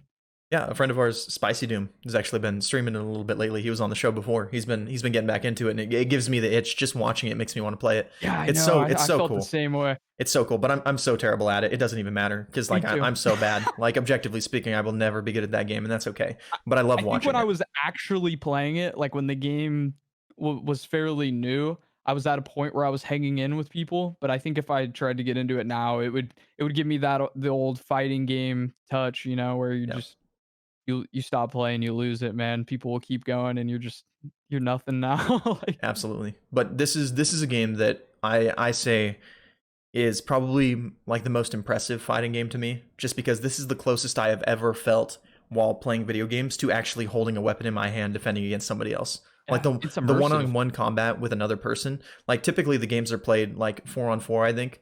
And there's like a bunch of AI around you fighting and stuff like that too. But it's either I think it's 4-on-4. I'm like 90% sure that's the max. It might be 5, but I'm even like 95% sure that it's 4. Damn. But like the one-on-one combat is so like incredible, like and that rush that you get when you're fighting someone else in like how it used to feel when you were a kid, like sword fighting people with sticks. I don't know if you and your friends ever did that, like just picked up Oh sticks and just yeah, like swung dude. at each other and stuff.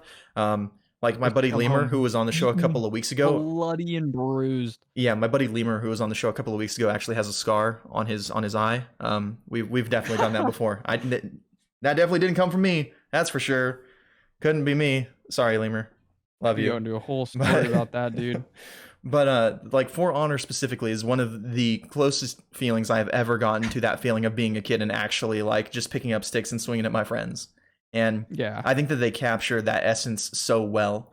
And I honestly am incredibly hopeful for the future of that series. I don't know if they're planning on releasing another one or if they're just planning to update this one continually, but wherever it's going, I hope that they eventually do a re-release so that way people will new people will buy the game and I can get in on it then and have people at my skill level to play against instead of these people who've been playing Yeah. it for that long, because right now I try and I just get That bodied. that's your Um, only chance with fighting games, yeah, man, I'm telling you, like, but and it sucks though, like, that's one of those games where you might be able to do that, but, like, Street Fighter, Mortal Kombat, Injustice, even Tekken, dude, like, you are not getting it. You're where you're at, man, unless yeah, you put in absolutely. some real grind sessions in the practice room or something, like, it's not gonna be easy for you. Yeah, Can't yeah, stress I that enough. could not agree more. So that, I mean, that wraps up our For Honor section. I think that we talked enough about that and kind of explained what makes that relevant today and why it's important in the fighting industry, even as a game that's not one of the traditional fighting games. But Mortal Kombat is our next one, and the most recent entry, Mortal Kombat 11, came out April 23rd, 2019. Have you played the new Mortal Kombat? I haven't. Last I Mortal haven't Kombat I either. played was 10 or X, whatever you want to call it. Yeah, I like I said, I buy these when they go on sale for $10, $20 or whatever for the complete edition, and like I can get all the characters and go through and mess around like casually with my friends when they come over who will play at my skill level. These aren't games that I grind, but Yeah, me Erica neither. just recently sent me a video actually of like one of the fatalities that a character does, and she jumps up into the air. I can't remember her name. She's wearing purple. Melina, I would guess. that's Let's my say someone main who's way dude. better than me and way more educated can correct me in chat if y'all know it. But she jumps up into the air and starts like rolling in the air, like doing forward somersaults in the air really fast, and then like lands on the person like a saw blade and just starts digging up their insides and like rips the person to pieces, like with her daggers or whatever. I think that is Melina. Yeah. It's like it's She's raw essentially like that. she jumps into the air, turns into a human saw blade, and just like dives directly into the abdomen of her opponent, and that's one of the final smash, or I She said have like final that smashes, messed up fatalities. face. I think She so. she's all busted up in the mouth, but Yeah, like she wears the mask so she looks all normal. yeah. I like Melina. She was who I played in MK10. I genuinely believe that my wife likes Mortal Kombat more than I do. MKX. Probably. I mean, she absolutely eats that stuff up. She likes it. She likes all the fatalities and all that stuff, and that's fine. I probably feel like she would enjoy it more than I did. That was actually one of the first video games that we played together. I think she wanted to play Mortal Kombat with me. Yeah, yeah. And like I personally, I enjoy this series from a distance. I like that it exists. I appreciate that there is a fighting game that like takes it a step further and is like, we are super violent, and that is our thing. And Yeah. they do it in spades, and it's perfect, and it's incredible, and it's gory and flashy and over the top in every possible way that it can be. And I think that there isn't anybody that does it like Mortal Kombat, except for maybe Doom in the FPS Yeah. genre. They're really the only thing that comes close, and even then, it feels different to me. So I very It's much not as respect their like place in the industry, even though it's not Mortal something I buy. Kombat. Yeah, totally. Mortal Kombat is raw. I feel like that's what makes it so like so different. They will rip somebody's insides out and put it on full display. Like it is just that's another walk in the park for them. I like the raw fatality, the X-ray vision even. I'm a sucker for X-ray vision. Like in a Yes. Sniper Elite or whatever where you shoot someone, you get the whole X-ray of like how the bullets damaging them. I think that stuff is so cool. So when they put that in Mortal Kombat, I was like, yes, And dude. we've seen that adapted in a lot of other games as well. Isn't that also in the newest Assassin's Creed, I believe? Don't they have Yeah. X-ray kills in that now too? Yeah. Uh, pseudo spoiler, but whenever you kill one of the like Order of Ancients or Templars, um, you go to stab them, and then it like zooms in on your blade, like piercing their heart and like Nice. just coming out. Yeah, it's pretty Yes. sick. Yes, that is incredibly gory. Like I saw a couple of clips of some of those like kills just on Reddit as I was browsing, It's and I was pretty like, cool. and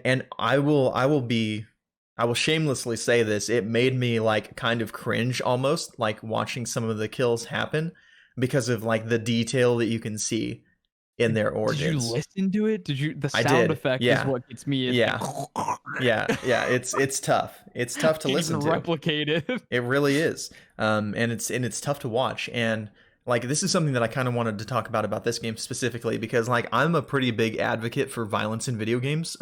I personally feel like I wish more of my games were more realistically violent. Speaking specifically to stuff like World of Warcraft or Destiny or like things like that that have a T rating for a reason to be more accessible to a wider audience. Like I would Yeah, absolutely love it if when I'm playing Destiny and I threw a grenade at another guardian and it hit their body and stuck to them and then blew up, it just blew up their body. yeah, Because that'd be that's what rad. grenades do. That's That what would they do. that would be exactly what a grenade would do. They don't like just suck the soul out of you and turn you into a rag doll. That's not how I grenades mean, work, you know? those type of grenades might. Those Destiny Yeah. grenades, you I don't mean, know it's what's not going on with outside of the those. realm of possibility, it just takes their light guardian, whatever. But like, Yeah. I mean, I just feel like in general, for me personally, I would get a lot more out of a lot of like the games like that, like the RPG games, if it had some more realistic violence in it. But at the same time, I feel like we're starting to approach an area where it's almost going like too far for me to handle personally. It's getting the graphics are getting too good. Like it's It's starting to get too real now. really eerie how real it is, you know? Yeah. Like watching some Well, of the stuff that happens in The Last of Us 2 specifically, you yeah, know? dude, Like that some of one. the scenes in that and like the way that they capture sound effects so accurately and like facial animations and everything like that and you can see and like you can almost feel the pain that characters are experiencing when they get injured. Bro, that was the hardest part of that whole, Joel scene for me, like, that looked Spoiler like too territory I'm obviously, not but gonna yeah. say anything Yeah. about it, but, like, that looked real, you know what I mean? Yeah. Like, you know what I'm talking about, Yeah, and like there were a few scenes in the first game as well that were similar. And I mean, some of the things yeah. that they started to introduce in the first Last of Us was like your controller vibrating as you choke someone to death. So like as they would Yeah, grasp yeah. at your arm, your controller would vibrate with them grasping at your arm. You feel it And fade you could out as yeah, they die. yeah, like it was crazy, you know? And that is the direction that like Mortal Kombat is going in is this like area where it's so real and the characters look so like clear that you can see all these things happening in like better definition than you've ever seen them before. And it's crazy to me that it's only going to get more so because they can't stop raising the bar at this point. They've been It'll raising the bar go. for so long. Like I am curious to see where they take it next after 11 because 11 is already pretty visceral. Yeah, man. It'll I'm sure they'll get more creative with their fatalities, but as far as graphics goes, I feel like we're almost hitting that, like, pinnacle, you know what I mean? Like, things look pretty damn real. Like, I forgot there's a term for it, but it's Uncanny something Valley? where sorry? Uncanny Valley? Is that it? What is that? The Uncanny I'm Valley, where you like hit a point in graphics where it looks almost real but not quite real. Like you can tell yeah, something's a little off with it. Or are you talking about like exactly. So photorealism in no, graphics? no, Okay. that what Uncanny Valley, that's what I'm Okay. talking about. Like, Yeah. for example, those CGI villains they've been doing in like the Star Wars movies, Hmm. like for yeah, so it looks so good, and but you know that like that's not real, so it almost looks like less realistic because it looks so realistic. If that makes sense. Like I I don't want us to hit that point. Like I'm honestly very happy with where graphics are right now. I know we're going into a whole other thing right now, but Well, I mean, I and to just go want to off say on one tangent while we're in the habit yeah. of going off on tangents, I mean, I remember loading up Metal Gear Solid 5, which came out in like September of 2015.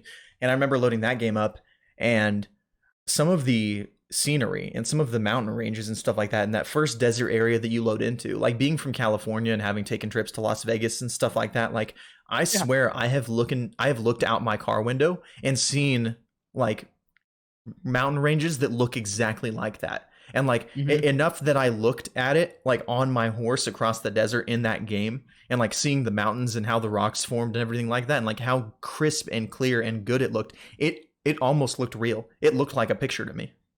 Like Yeah, playing through dude. Metal Gear Solid 5 for the first time. And that was back in 2015. That's 5 years ago that they were doing that graphically. And it's mind-blowing to me, you know? Like that's where we're at graphically and realistically it's only a matter of time before they're able to do that with character models that are going to be looking as real as that mountain range did to me or as real as the scenery looks in some of these like on rails racing games type deal, you know, where you go Yeah. around one track and you see these cars and you're mistaking like Need for Speed cars for real life pictures, you know. Yeah. Like it's only a matter of time before we hit that level. And Dude, even with Valhalla right now, I'll go up to my synchronization points yeah, and turn my graphics up a little bit, and it's like some of the craziest gaming scenery I've ever seen. Like it is very mind blowing, dude. yeah. Weird. I'm old enough while still being young to remember a time where graphics looked like Tony Hawk's Underground. So like I totally have seen this progression and it's nuts. Like I it's mean, look at how good yeah. Mario looks. And the Switch is like, I mean, I love my Switch. Okay, like this is not to say that I don't like my Switch. Okay, the Switch is a terrible piece of hardware. Okay, like it is not technically impressive by anyone's standards for what people expected Nintendo to be releasing today. Like it is not an impressive piece of hardware. But look how good Mario looks comparatively. You know, with what they Yeah, have, with what they were available to do, with the resources they had, he looks great I compared to love just 10 years ago, even. for a portable console to have graphics like that, like Yeah. it's even I like to gauge where graphics are at based off of like how the mobile stuff performs. Like Mm, like a cell phone, or for a while for me it was like the DS. Like, oh, yeah. when the DS has good graphics, that's how I'll know we're like hitting good graphics. And the Switch is kind of doing that now, and it's pretty. It's like, okay, we might. What's next, dude? I don't know. Yeah, it's pretty incredible to Anyway, watch. And I mean, you yeah, look at how that translates into something like Mortal Kombat, where we're going to hit a stage where things look so real that it's going to start making people uncomfortable. I already kind get of getting there. squeamish at some of the fatalities that I see in Mortal Kombat because I'm just a baby. I mean, that's the reality of me as a person. Like, but I think that even in the next game potentially, you know, because when did Mortal Kombat X release? Let's say. Uh, Do you have a quick I think it Google search was. for me? Because Yeah, Mortal I'll Kombat give it a go. 11 came out April 23rd, 2019. So how long ago was Mortal Kombat X? 2015, So I mean, in a April 4 year 7th. stretch, assuming that we're getting another one then in 2023, you know, wherever Yeah, graphics are going to be at that time, it's going to be looking real. It's going to be looking really real, and it'll be next that's gen. insane to me. You know, like because yeah, Next gen Mortal Kombat. that Here will we be the go. Mortal Kombat for built entirely for PlayStation 5 and Xbox Series X and whatever PC stuff is out at that time, and it's kind of crazy. It's kind of Yeah, insane, where it's going to be at that time. So I think that kind of wraps up like the Mortal Kombat section. At least I think we covered yeah, a lot of stuff there. But like Dragon Ball Fighter Z is the next one on our list, and this is one that I have not played personally, but it came out January 26, 2018. Have you played Dragon Ball Fighters? I Fighter did. Z? Yeah, I think it's just Fighters. I think I'm just terrible at pronouncing things as they're intended to be yeah. pronounced, but the Z We'll is call it fighters. capitalized. Yeah, so I just instinctually But say it. I played this game when it around when it came out. I'm a pretty big Dragon Ball fan, so this game immediately caught my eye. Um, Don't kill me, I people. I never watched the anime. okay, I've never actually seen Dragon Ball, so my knowledge of Dragon Ball is limited to games. I played one on the GameCube and then I played Xenoverse, so that's Xenovert. Okay, yeah, well, that's this my game is knowledge of the series. this game is incredible compared to any of the other Dragon Ball games. I will with confidence say that this is my favorite Dragon Ball Z game like ever. Wow. It is very good. It might not be like that open world roaming around. If that's what you're into, Kakarot's really cool. But as far as like a fighting game goes for this universe, this game takes the cake. Also, while we're talking about graphics, I have never seen in my life such like beautifully done animation. Like it almost feels like when you're playing, you are watching the anime. Like it is so well done the way that they did it. It's like almost this like drawn style and kind of like frame by frame. Yeah. I don't, have you ever seen gameplay for it? Yes, I have. Yeah. It's incredible, Beautiful dude. game. Like, yeah, I don't. It's not hitting the realism. There's no gore, but it is a artistic beauty. I feel like of all the fighting games on our list, this is the one that is closest to hitting the level of being a masterpiece of a video game. Even having It's not played so it, just watching it, watching the gameplay of it, watching the combos, watching the effects, watching all of the animations that they've done, all of the scenes that they've drawn in the background, the variety of characters, like this is the closest I've seen to a masterpiece of a fighting game in probably the last 10 years, I would say. yeah. I'm not too familiar with. I feel like I see a lot of stuff on Twitter and other social media sites about like balancing issues and all that stuff. But Yeah. like aside from that, from what I've played, the novice fighting game player that I am, like I feel like the gameplay was really fun and it looked good. And that's kind of like all I need. I'm a simple guy, so I really loved it. And I like Dragon Ball, so it was hitting all the notes for me. And another big part of this I want to highlight here is like at least from an esports standpoint, this seemed to be the really big up and comer, like the new kid on Yeah. the block for the esports scene in the last 10 years, probably as well Have you for all seen of the some of the 2010s. combos? Yeah, yeah, it There gets are wild. some gnarly combo strings you can do in this game. Like if I was on the receiving end of some of these, I would never play again. Yeah, It's pretty definitely. bad. If I tried it once, I would probably never play again, but I enjoy watching it again. It's kind of what happened to me. Yeah, yeah, beautiful game, incredible game, and I think it's great that we are still seeing games that are releasing that are kind of breaking the mold and introducing their own like flair to a genre that has been around and existed for so long in so many iterations, and they're able to come up and be like, "Hey, we're doing our own thing with characters that you love in our own way, and here it is, and it's freaking awesome because it works." And that's it, Yeah. and that's part of why it kind of took the esports scene in the world by storm, if you will, because this was one game that like I heard a lot of people say, even if you're not a fan of fighting games, at least try it. you know, just it's because it's a very, beautiful game. yeah, and honestly, it feels like very easy to get into as a new player because there is skill-based matchmaking. Yeah, So you do play against people that are roughly about as good or better than you. It's they did a good job with the skill-based matchmaking over time. But yeah, it feels easy to get into, but it also feels like it has like those mechanics that could take you to another level if you took the time to learn them. So absolutely. I like that too. So moving on to our next one, we've got Injustice and Injustice 2, which like very much in the same vein of Mortal Kombat, just not as violent. I think this was WB Games saying like we're good at making fighting games. Let's have one that everybody can play, because Yeah. obviously there are still parents who are like, yeah, I don't want to see my kid playing a video game where someone rips somebody else's spine out in 4K HD or 4K Ultimate HD resolution.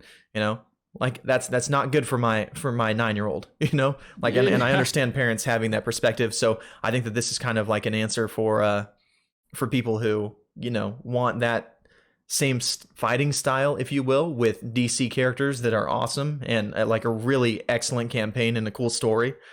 Because I did actually play through all of the Injustice 1 campaign. I haven't played through Injustice 2 yet. Just not something that I purchased or picked up. I was just waiting for it to hit like $5 or $10. I think it's on sale for like 10 right now, but I'm playing too many other games to buy it at the moment.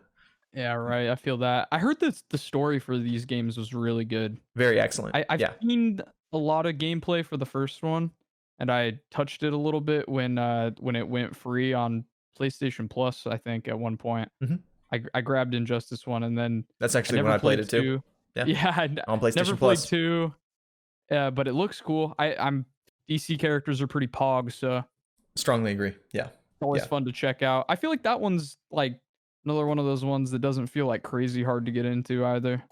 Not so much. Definitely feels a little more casual to me, but again, I don't play it at a high level, and mostly I only play it for the campaign, and maybe I'll watch some You online know, gameplay, but it didn't really take the tournament scene by storm or anything like that. There's not, yeah, I don't know many grinders of this. Most of the people I know that are trying to grind a game like that are grinding Mortal Kombat. So, yeah, definitely. Look, I want to say because I just realized something that I don't want to keep repeating myself. I think what I'm realizing is that a staple of fighting games is like something that makes it beautiful to me is like they all feel like they're not necessarily hard to get into when you play them, but like they just have this ever increasing like level of difficulty. Like as easy long to as learn, there are hard to people master. that are this good, you can keep climbing to Yeah. be that, like, you know what I mean? Like Hmm. it's and there's such a spectrum. It's not like you're bad or you're good. Like there's so many people that are on these different planes. Like I don't know. I think that's a very almost That's unique thing to That's a fighting lot of the games. appeal of fighting games, I think, and Yeah. of any competitive game. Realistically, is the ability to be constantly improving and like living in an ever changing meta, essentially. Because as people learn new things and adapt to new things, there are people who will learn and adapt new things to adapt to the things that these people learned that are succeeding. Yeah. You know. So you'll see characters rotate through the meta frequently, and as balance changes happen and stuff like that, and like different people come up on the scene, and new players play different people in different ways, and it's something that, you know, you'll almost never have the same experience twice, unless obviously like something is really broken and gets abused constantly, like constantly happens in online games. But like outside of that scenario, it's you know, a situation where you can pretty much infinitely play this game and have a whole bunch of different experiences because people play differently, So cool. and there's And that's always something new to learn. why they stand the test of time, dude, because they're there. They're always there. Yeah, And you absolutely. can always improve. Even if you're the best player, you can still improve in fighting games. There's no shelf Yeah. or roof So the next one ceiling. being Soul Calibur 6. And I mean, we're kind of rushing through a few of these just because like we're going to be running short on time. We actually talked about this a lot longer than I thought we would. Apparently we care about this a little more than both of us thought when we were discussing this earlier, but Soul Calibur We're 6 good came out at talking. October. What's up? We're good at talking. Oh yeah, We could bounce we off love each this. other. Yeah. Yeah. So Soul Calibur 6 came out October 19th, 2018, and I would say the big one for this one. I mean, the series has largely remained the same for the last like 2 or 3 games. Um but like the character creator for this is an absolute marvel. I mean, you can customize so many different aspects of your character, what weapon they use, what clothing they have, the colors of all of their clothing, like the amount of like different like skin tones and colors that they have for your character. I mean, you can create all sorts of different things in the Soul Calibur 6 character creator. And Yeah. like have when you played it, did you get to mess around with this at all? I didn't touch it. But I've seen a lot of different like memes and stuff on Twitter, Instagram about people making just these lookalike characters from like other things they like, or just completely turning their character into some type of just meme where the with that guy who like walks on all fours and he's like skittering around with like Yeah, this like big dunce cap on his crotch, like incredible, you know. And yeah, it's just there's like examples of like what is that? Deadpool and like Xena the warrior princess and like people like that, Lady Maria from Bloodborne, Ciri from The Witcher, like, and I'm looking at this list, like there's even a Yoshi one, and it's like it's this green lizard with like brown shoes and like a tail. It's like a dinosaur for all intents and purposes, but it's meant to be Yoshi, or like Sephiroth from Final Fantasy. But like looking at the Deadpool one specifically, it looks exactly like Deadpool, and it's incredible, you know. Like, and I think that that was kind of the claim to fame for this game, was you can fight as whoever you want because we have given you the tools to make literally whoever you want, you know? Yeah, Versus so Smash cool. Bros, which was like we have everybody, they're like you can be anything. It's just limited by your own imagination. Yeah, exactly. That's awesome. Yeah, No other fighting game has had a custom creator to that extent that I know of. not even close. That sounds that Even the sounds ones that have had one, not even close. yeah.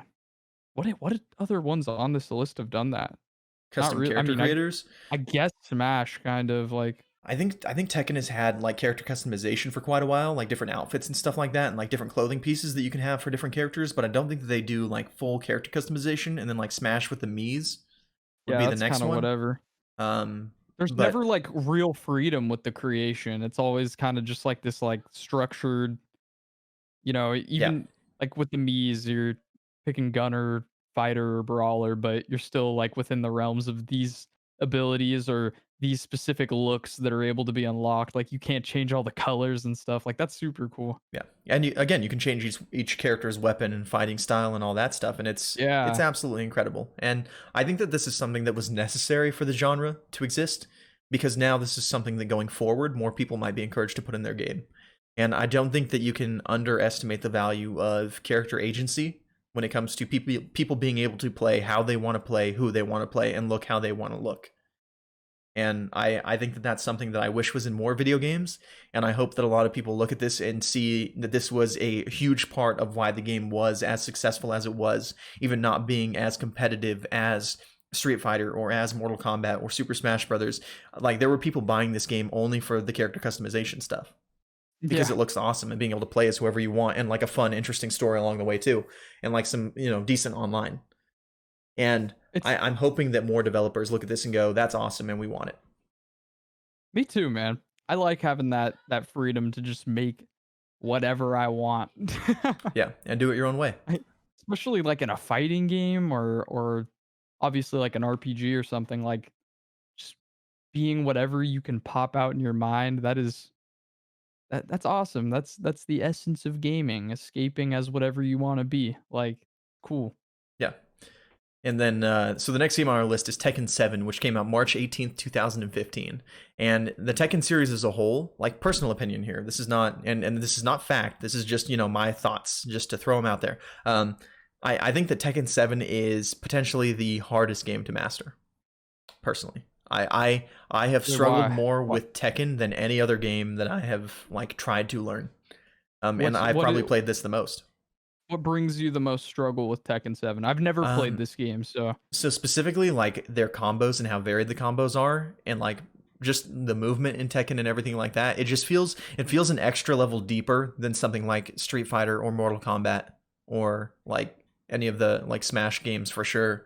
It just, the entire combo system feels so deep and varied, and like there's so many different things that you can do, and like different ways that you interact with each character, like inside of your combos and like blocking and all that stuff, like, and all the different throws you can do and stuff. I don't know, like, as a beginner, as a complete beginner, as a fighting game scrub, as like legitimately brainless fighting game player, like looking at all the things that my character could do and all the things that I had to learn to be able to play this at a like high enough level to play online and not get my teeth kicked in every single time, I was like, no. There is no chance. I purchased Tekken 7, I played it for a little bit, and I refunded it because I was so out of my depth. I was so Oh. out of my depth. I was like, I will never play this game again. And like, I watch it, and it's really entertaining to see people who are good at it play it. Refund. Yeah, like absolutely. Dang, dude. Like, and I legit, it was like 20 minutes of gameplay, and I was like, I'm done. I can't hang. I legitimately like cannot play this game at a level of even the worst of the worst players, like worse than Street Fair Fighter. enough.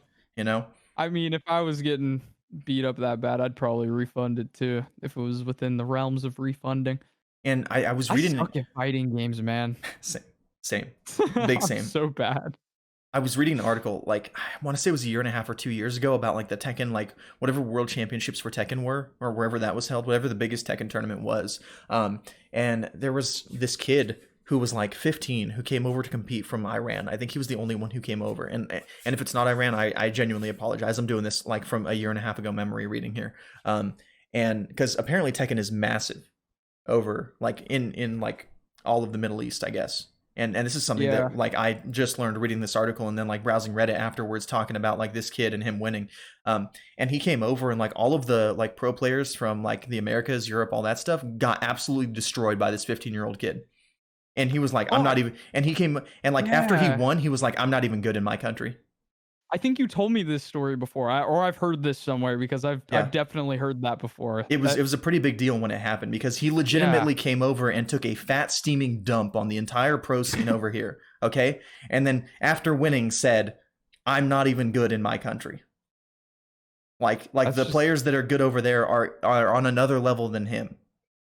And that's yeah, that insane to I me. think that was the fat steamy dump right there, Yeah. dude. Just Yeah, no like, dude, kidding. I'm not even good, bro. Yeah. Like that's It's like imagine when hearing that after getting beat. Like that's disrespectful, it, man. it's genuinely like when you're playing Super Smash Brothers with like your friends and family who don't play video games, okay? And you're just destroying them because you know a little bit about Super Smash Brothers and they've Yeah. never played before, you know? You're And you're all three stocking online. everybody, you're picking random character every time because it doesn't matter who you play because they're so much worse than you know?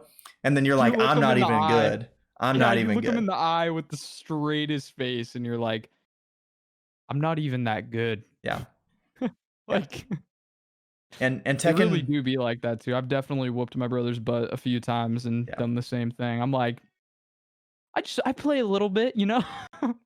Yeah, absolutely. And I think Tekken is an incredible game. It's incredibly deep. I think they have some really cool character customization options. They have a lot of like outfits and different like clothing articles that you can get and do with your characters, and it's cool. They have a lot of like different characters and unique characters. And I think that it has stayed one of the biggest games in the fighting industry because of their continual commitment to quality, and a lot of like the foundation that they built being the first like big fighting game on the PlayStation back in the day, working with Sony that closely, and they've continued to maintain that partnership with Sony over the years. And I just genuinely think that this is one that's going to be in a lot of people's hearts because it was a lot of people's first fighting game.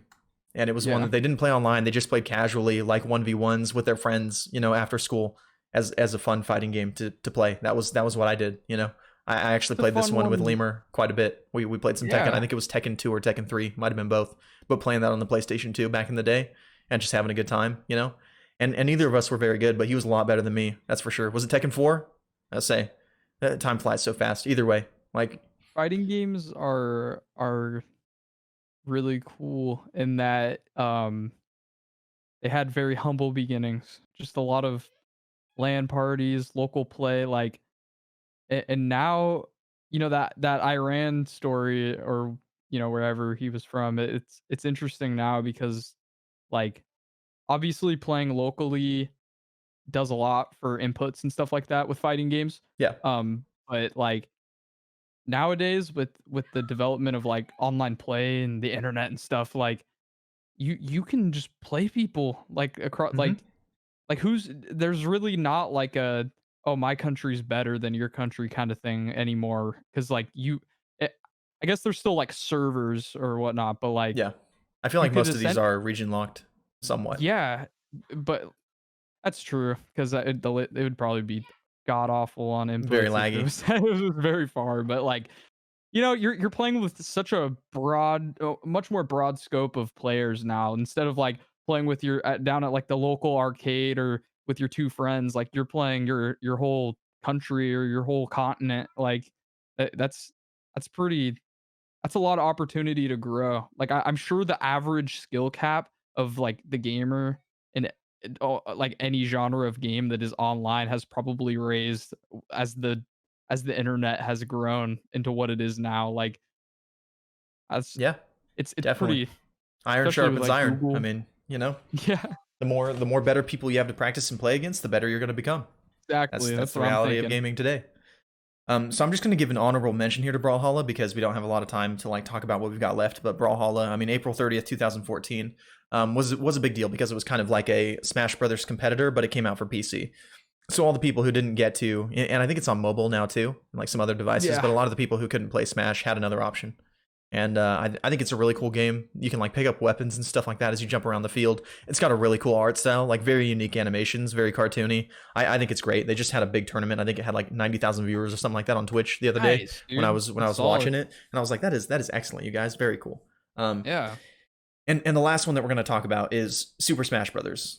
I mean, Ultimate and Melee. Obviously, this game, Super Smash Brothers, has taken the world by storm. Has finally started to be recognized by more fighting game like enthusiasts as a like respectable fighting game. There Yeah. was a long time where people didn't even want it at Evo. I think because they didn't recognize it in the same like It's just level of fighting different. game. It is definitely You different. know, it's not gonna be that 2D freaking punch kick jump type fighting game. Like there's a lot going on with Smash, and kind of like you said earlier, that like at its core, you are fighting people. Yeah, You're not doing anything else but sitting in this arena and using abilities that you have at your disposal to beat somebody else yep, in a fight. that's You are it. in a fighting game.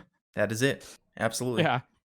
And I think that Super Smash Brothers is one of those games that I will always have a soft spot in my heart for because you can kind of play it with anybody of any skill level. Realistically, I Yeah. mean, if if you're going all out against your little cousin who's never played video games before, obviously they're going to have a bad time. But you can I will set both spare of your no little mercy. cousins. You can set both of your little cousins up who never play video games together with a Smash game, and they'll have some genuine fun. Like they'll be Yeah, able to figure it definitely. out enough and have some real fun together, like and have a good time with it, no matter what their skill level is. And I think that that's something that's kind of beautiful about Smash. Whereas something like Street Fighter, they might have some fun, but it's so much harder to get into. Like it's so Yeah, much it's harder to be okay at Street Fighter than it is to be okay at Smash. Smash is a real like pickup game. Like Yeah. you just more so than any of these other fighting games. Like you can really just not even know what buttons do on a controller and probably figure it out. Like it's a little weird at first if you've never played it, but I seriously think if you put just like 2 to 3 days of dedicated effort in to just learning how to move, like you will already be significantly better than a lot of people. Like just having movement down. So not that I have to ask this, but who's your main in Smash? If you had to pick one. Uh, just a single one. Yep. If you had to pick one. Right now, probably Cloud. Yep. Don't I know it? Yeah, Don't I know it? It's I okay. don't. I You beat me up with you know Cloud all the time. you would have like hated me in Smash like 8 months ago, dude. I was when I first started playing Smash. I my roster pretty much just consisted of like Cloud and like Greninja. I think I was really Oh, hell bent on getting good at Greninja for a good while, but I Greninja is gave up on that. terrifying. Yeah. Like But really good Greninja players, like that's the stuff of nightmares right there, man. it was really easy when my friend group wasn't that good because I could just teleport around everywhere and they didn't Yeah. know like what to do. So like I was just stomping house, but then they found the block button and things got harder. So Oh, you I hate to had see it. I had to adapt and use the big sword. Yeah. But yeah, no, my character pool has definitely grown over time. I think you'd be proud of me if you had seen where I started. Oh, I mean, I'm already proud of you How for about for you, not dude? playing What are only your Cloud. mains? Um, so if I had to pick one, I would probably say, man, this is so tough. I'd probably say Ness, or more than Ness, Lucas. Honestly, I'm actually better with Lucas than I am with Ness. Even though Lucas I think is an objectively worse character. I had to like kind of retire Ness because I want to keep having friends, and like the way that you have to play Yeah, Ness to be competitive with Ness is like I don't enjoy it. I don't enjoy the gameplay style. I think it's kind of degenerate, even though I'm good at it. He relies on a lot of like multi-hit moves and locking people in place with one move in particular that he kind of spams from a safe distance, and you can kind of just avoid getting hit and rack up damage and then like go in for a big hit. And he's got some real easy ledge guards and like his air dodge moves way too far and stuff like that. And like his I throw, yeah, his his back his throw. back throw that Oh, kills at like 80% if you're on the ledge on a small stage, dude, like it's dumb. tough. He's a dumb character. So probably Lucas.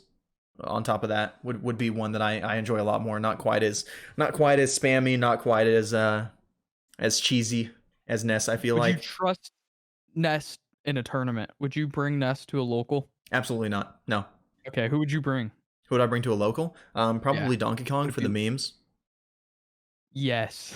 Because Yes. my Donkey Kong is actually kind of sick. I don't consider him a main, but like my Donkey Kong has some sauce, and like y'all get to see a little bit of it online when we do like our games after the show or before the show, whenever we do pre or post show. Um, but like my local Donkey Kong is actually kind of nasty. Like Dude, I can hit some gas with Donkey Kong. heavies would be heavy. Any heavy is just a safe local bet, except for Yeah, like DDD. But yeah. like they all just. I feel like the game is never too far behind when you're playing a heavy. Like you might be down a stock, but if you hit them with like 3 to 4 solid attacks, they're dead. So it's like, and you're heavier, so you're not getting launched as far. Heavies are nice. If you haven't played Smash before, try heavy. And for the true meme pick, Jigglypuff. I mean, like I would never take that to a Yeah. tournament, but like I've been practicing my Jigglypuff like every day that I play Smash. I play at least a couple of games Why on not, Jigglypuff. dude? Go Because go full hungry box. I think objectively, Jigglypuff is a terrible character in the current version of Jigglypuff. Smash. I think she is one of the worst Dog. characters in the game currently. Um, Dog. and like I just think that comparatively to everyone else, she has way less to work with, and her core killing She ability. has nothing, but it's Exactly. like Her core if you killing get ability is good, rest. pog. And it's so fun to land it. So for people who aren't familiar with the Insta-kill. character, okay, when you push down on the joystick and then B, which is your special button, you do your down special, which is rest. And if you don't hit anything, or if you do hit something, it puts you to sleep for a few seconds. So you have to hit this attack if you hit it. The hitbox for the ability isn't actually on your character. So you're not hitting your character with one of your attacks. You're trying to get your character inside of your opponent's head or neck area. That's actually the hitbox for this ability. It's on The your hitbox is opponent. like It's a not little on you. circle, It's isn't it? not, yeah, Like, yeah. It's yeah, around the that's head what or I neck thought. area. So it has nothing to do with your ability to hit someone with your arm or your body or anything like that. You just have to be around their head or neck area with your character model. And then you hit the ability, and if you hit them, you can kill someone at like incredibly early in the match. But if you don't hit It's someone, you sit there and you get forward smashed or side smashed or whatever, like whatever attack that they want to do to you because you are asleep on the ground for a few seconds. But if but you if the hit risk it, pays off, yeah, yeah. exactly. But if you hit it, it's magical. And I hit one online last week and I like actually popped off. I actually screamed in my house Dude, because I was so excited because it was it's massive like a hype. it's like a 50% stock, dude. Like if Yeah. you actually and if you okay, forgot to mention if you do hit it and it doesn't kill, it puts this little flower thing on your head that basically takes like 20% anyways. So Yeah. you're just like Even more boned if you damage. get hit, Yeah. regardless. Like you're dead either way, really. Like he won that stock if he rests you. That's just how it goes. Yeah. So Super Smash Brothers, obviously, like incredible game, incredibly popular game. Characters from so many franchises over the years. I mean, we've seen Snake from Metal Gear Solid. He's in there. Cloud from Final Fantasy VII. We've got all the Pokemon characters. Obviously, we've got Minecraft Steve, who got recently put in there, who can honestly kick rocks. I hate Minecraft Steve as a character and as an idea. I think they could have put anybody else in the game, and I would have been happier. Give me another Fire Emblem character that I don't know, and I'd be happier than I would have Steve. taken that. But like Sephiroth, Sora, Doom Guy, anybody, Master Chief. I Doom mean, Guy, Master Chief, yeah, any of those whatever, man. options would Use have your been good. imagination. Yeah, Why the pixel? absolutely. Yeah, no clue. Anyway, So, moving on to our opinion section, and this is how we're going to wrap up the show here. What is your favorite fighting game, if you had to pick one? I feel like I already know, but Super Smash Bros. Super Smash Bros. Yeah, If we want to go with an orthodox same. fighting game, I would say probably Mortal Kombat. Yeah, I actually like those two picks a lot. I strongly agree with both of those. Like Mortal Kombat is kind of tied with Injustice for me, just because of how much I enjoyed the story and like fighting as DC characters. But they're Yeah, they're story's they're cool. essentially the same game with different characters. I like the Mortal Kombat story though, Yeah. so like it kind of works for me. Having not played a lot of those games though, like picking up in the middle of the Mortal Kombat story, like I was Yeah, pretty you're like, lost what's and I didn't going care. on? So I would I say get you. probably Injustice more than Mortal Kombat, but Smash takes the cake. Easy. Super easy. Absolutely. Yeah, not even close. So, are there any upcoming fighting games that you're interested in? I don't know of any upcoming fighting games. Do you? Can you enlighten me at all? Is there any you know of? I mean, there aren't any big ones that have been currently announced that I know of. I mean, there's a few smaller ones that are being worked on by some other studios, but I would say like as far as looking forward to fighting games, I'm more interested in the future of a lot of series than I am like specifically this game is coming and we know about it. You know, like Yeah, I've I already don't really mentioned. think.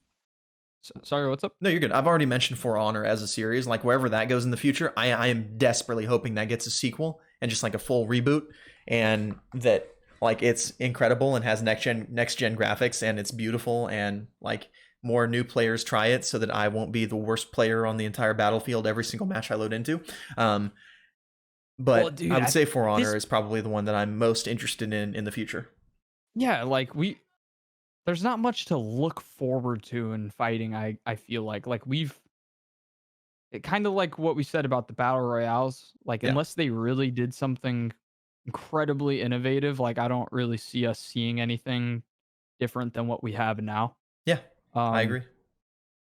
I'm interested is kind of a lame answer, but like I'm excited for this fighters pass for Smash. I want to see Huh? they added Steve for Minecraft, so I want to see how like crazy they get with it at this point. Like there's anything on the table now. Like you name it, it has a chance. Like Yeah, it wouldn't surprise as me. long as it's not like locked in by licensing or like super gory. I really think it does have a chance. Like Now, I mean, this is kind of out of left field here, but I mean, just speaking to my Microsoft franchises specifically, since Minecraft is owned by Microsoft, I'm not sure if Nintendo would go back and try to tap that audience again. But in the event that they did, it would not surprise me at all to see either Master Chief as a character or potentially Ori from Ori and the Blind Forest. that would be a cool one. I've never considered that. Yeah, that's actually one that I've never heard anybody else consider, and I actually just thought of it right now. Like, I feel like that would fit in really well. I believe Ori and the Blind Forest was actually released on Switch as well. So we know that they have that partnership in place. I think that that's something that they'd be open to, and it would be I really cool. I'm Not that we just need like another small character in the roster, but it could work. I'm at this like weird questioning with the fighters passes because it's like there seems to be just no pattern to it. Yeah. For a while I figured it was going to be like okay, they're going for like a random character that they happen to get a license for or and then like a switch character and then a random character and then a switch character, but like they're really blindsiding me lately. Like I Yeah, I don't didn't expect really Minecraft, know Steve. Yeah, I what have could no come clue. next. No It clue. I still have like a hard read. They have to add Sephiroth, dude. That is like the biggest confirm. Or even more than Sephiroth, the Monster Hunter, dude, because the Oh, yeah. Rathalos is in the game. Like that, what Yeah. that they're just Monster kind of Hunter teasing guy, us. definitely at some point. But That like, has to happen. and the only reason I hesitate on both of those characters, and I have a reason for hesitating on both of those characters. Capcom. For Sephiroth specifically, what would you make him do with his abilities that Cloud doesn't do with his abilities? You know, Be an Echo like, Fighter. We have plenty of those already yeah, too. but that's what I'm saying. Like, I don't know that it would get a introduction as a character on the same level as Cloud or True. Minecraft Steve or All Byleth about the or anything money. like that. And speaking of Byleth specifically, the reason that Monster Hunter Guy I don't think is going to get put in is I feel like his It would be moveset the would same have thing, been right? Byleth. I think if they Yeah. were gonna do Monster Hunter Guy, it would have been Byleth. The way that they do the I thought weapon about that swapping and too. all that stuff, and there's a bunch of different unique weapons that you use on your character as you play. That is what I imagine the Monster Hunter character as in game. You know, You know, is someone who but I swaps would that be much. kinda, like, down with that, like, not even necessarily an Echo Fighter, but it's like that's like being to me, like, I'm thinking, like, that's like putting a sword guy in and being like, "Oh, we already have sword characters, why would Yeah, they add another one?" Like, I could very well see them just doing the same kinda thing with that they did with Byleth, but just, like, a little different. using different weapons, yeah, Like like Marth and instead Better of a Marth, bow yeah, exactly. Marth and Like, Lucina. instead of Yeah, a bow, he's got, like, a bow gun that shoots, an explosive thing like Mega Man or, yeah, that could work. things little things like that, they could tweak it and make it its own thing, but I totally see where you're coming from Yeah, because they don't wanna do that kinda stuff with the DLC. They wanna blow our minds a little bit, and they're succeeding in that whether I like it or not. I agree. So, out of all these fighting games that we've talked about, or any other one that you want to mention, what is a fighting game that you wish had performed better? For Honor. Strongly agree. Yeah, I I think think that is For the Honor only would've right been cool. answer. Um, I mean, like, it's still really cool as is, you know, yeah, but it's great. like Had it it just blown feels up like it's though, like had it yeah, blown exactly. up, had it really like taken off and taken the world by storm and had as big of a player base as like battle royale games do right now, like there Yeah. would be enough people playing that new players wouldn't feel intimidated because the skill-based matchmaking would make it so that you weren't playing against these like gods of war essentially that have been doing combat with each other for the last like what 4 years since the game released, who have been decimating any new player in sight as they join since release, and they're out there taking on like three new players at the same time when it's just one person defending against all of them and he's winning because he's that good, you know? Like this is You know what something else that killed could that game for me? what? I just remembered because you brought up the whole decimating people thing. Like that game is so toxic. Oh There is yeah. some evil people that play for honor. All the people who play Like what the big two-handed like axe guys and do the dance with it or the whatever. Raiders, The yeah, Raiders with the awkward like they're thrusting dance. evil. Yeah. They're so AIDS, and they just talk the most crap in chat. Like Yeah. I could, I used to lose my marbles playing against people. I feel like more than any of the other game on the list, this game would do wonders if it had a bigger player base. Yeah, Just like I to be agree. able to have a little bit more fair and balanced skill based matchmaking and to have a more varied, amount of people that you can fight against. But again, that's up to the developers to make a game that people want to play. Yeah, So, it's and easy to say, just give it more people, it'll be better, but they need to have something to draw in that crowd. doesn't seem like they like to do that very much nowadays. Unfortunately, no. So that about wraps it up for this week's podcast about fighting games. We went over the history, some relevant games, talked about our opinions a little bit.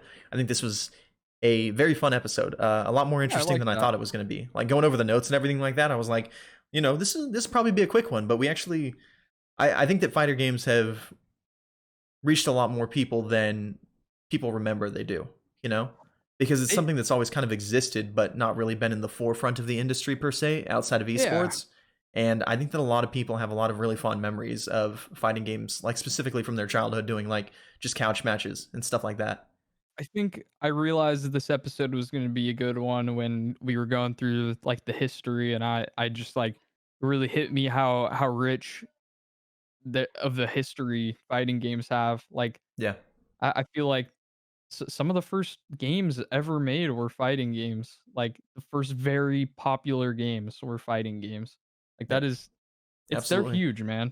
S- Especially in the esports scene. But you're totally right. They do strike a chord with me and I'm sure a lot of other people. Strongly agree. Well, for anyone who doesn't know where to find you, where can they find you, Joker? You can find me at twitch.tv/theordinaryjoker. Spelled as is below, as well as my Twitter. Same goes for that. It's got the little bird next to it at ordinary_joker with 2 R's. How about you, Vince? Where can they find you at? You can find me here on the channel, twitch.tv/justvince. You can also find me on Twitter at Vince0094. Feel free to follow us on there. We do have our links in the chat for anybody who's still here and hasn't followed them. We also do have a Twitter for the podcast at Gaming Tonic Pod. You can feel free to follow that for updates on the show whenever new episodes get uploaded onto all of our podcasting services, Spotify, Apple Podcasts, Amazon Music. All those. We also do upload our episodes onto our YouTube channel, which is, you have the title for the YouTube? Is it Gaming Tonic YouTube Pod? we got to add that one to the Yeah, we need to commands, add it but on the list. it's gaming tonic, and On then it's YouTube, the okay. I believe I have it linked on our Twitter if Excellent. you go to our Twitter. Perfect. All right, so everyone who watched, everyone who hung out for the show, all of our listeners online, we appreciate you all so much. We think you guys are awesome. Also, if you want to send any emails to the show, do you have the link for that, Joker, where people can do that? If they want to send in like any mail, any thoughts, any praise, any appreciation, comments, concerns, any of that good stuff at gamingtonic1@gmail.com. There it is in the chat. You're more than welcome to send us Bada emails. bing. We do read them. We'd love to hear from you guys about the show, what you want to see us talk about next. For next week's genre, we do actually have that prepared already. We are going to be discussing RPG games as next week's genre. Oh, So settle in for another hefty episode probably. This is one that is going to be very near and dear to all of our hearts. And our guest next week for the show is going to be someone who's a close friend of both of ours, Shoria. Absolutely incredible guy. Very friendly dude. We're excited to have him here. Really, really just genuinely awesome person and a lover of all things video games. So hopefully you're all looking forward to that. And that episode will be next Saturday at 3 p.m. Pacific time, as usual. We would be very excited to see you all there. Hopefully, you'll enjoy it and Yeah. have a great rest of your week. Take Bye, care. everyone. Thank you all Have a good so one. much for tuning in. I appreciate you. Thank you.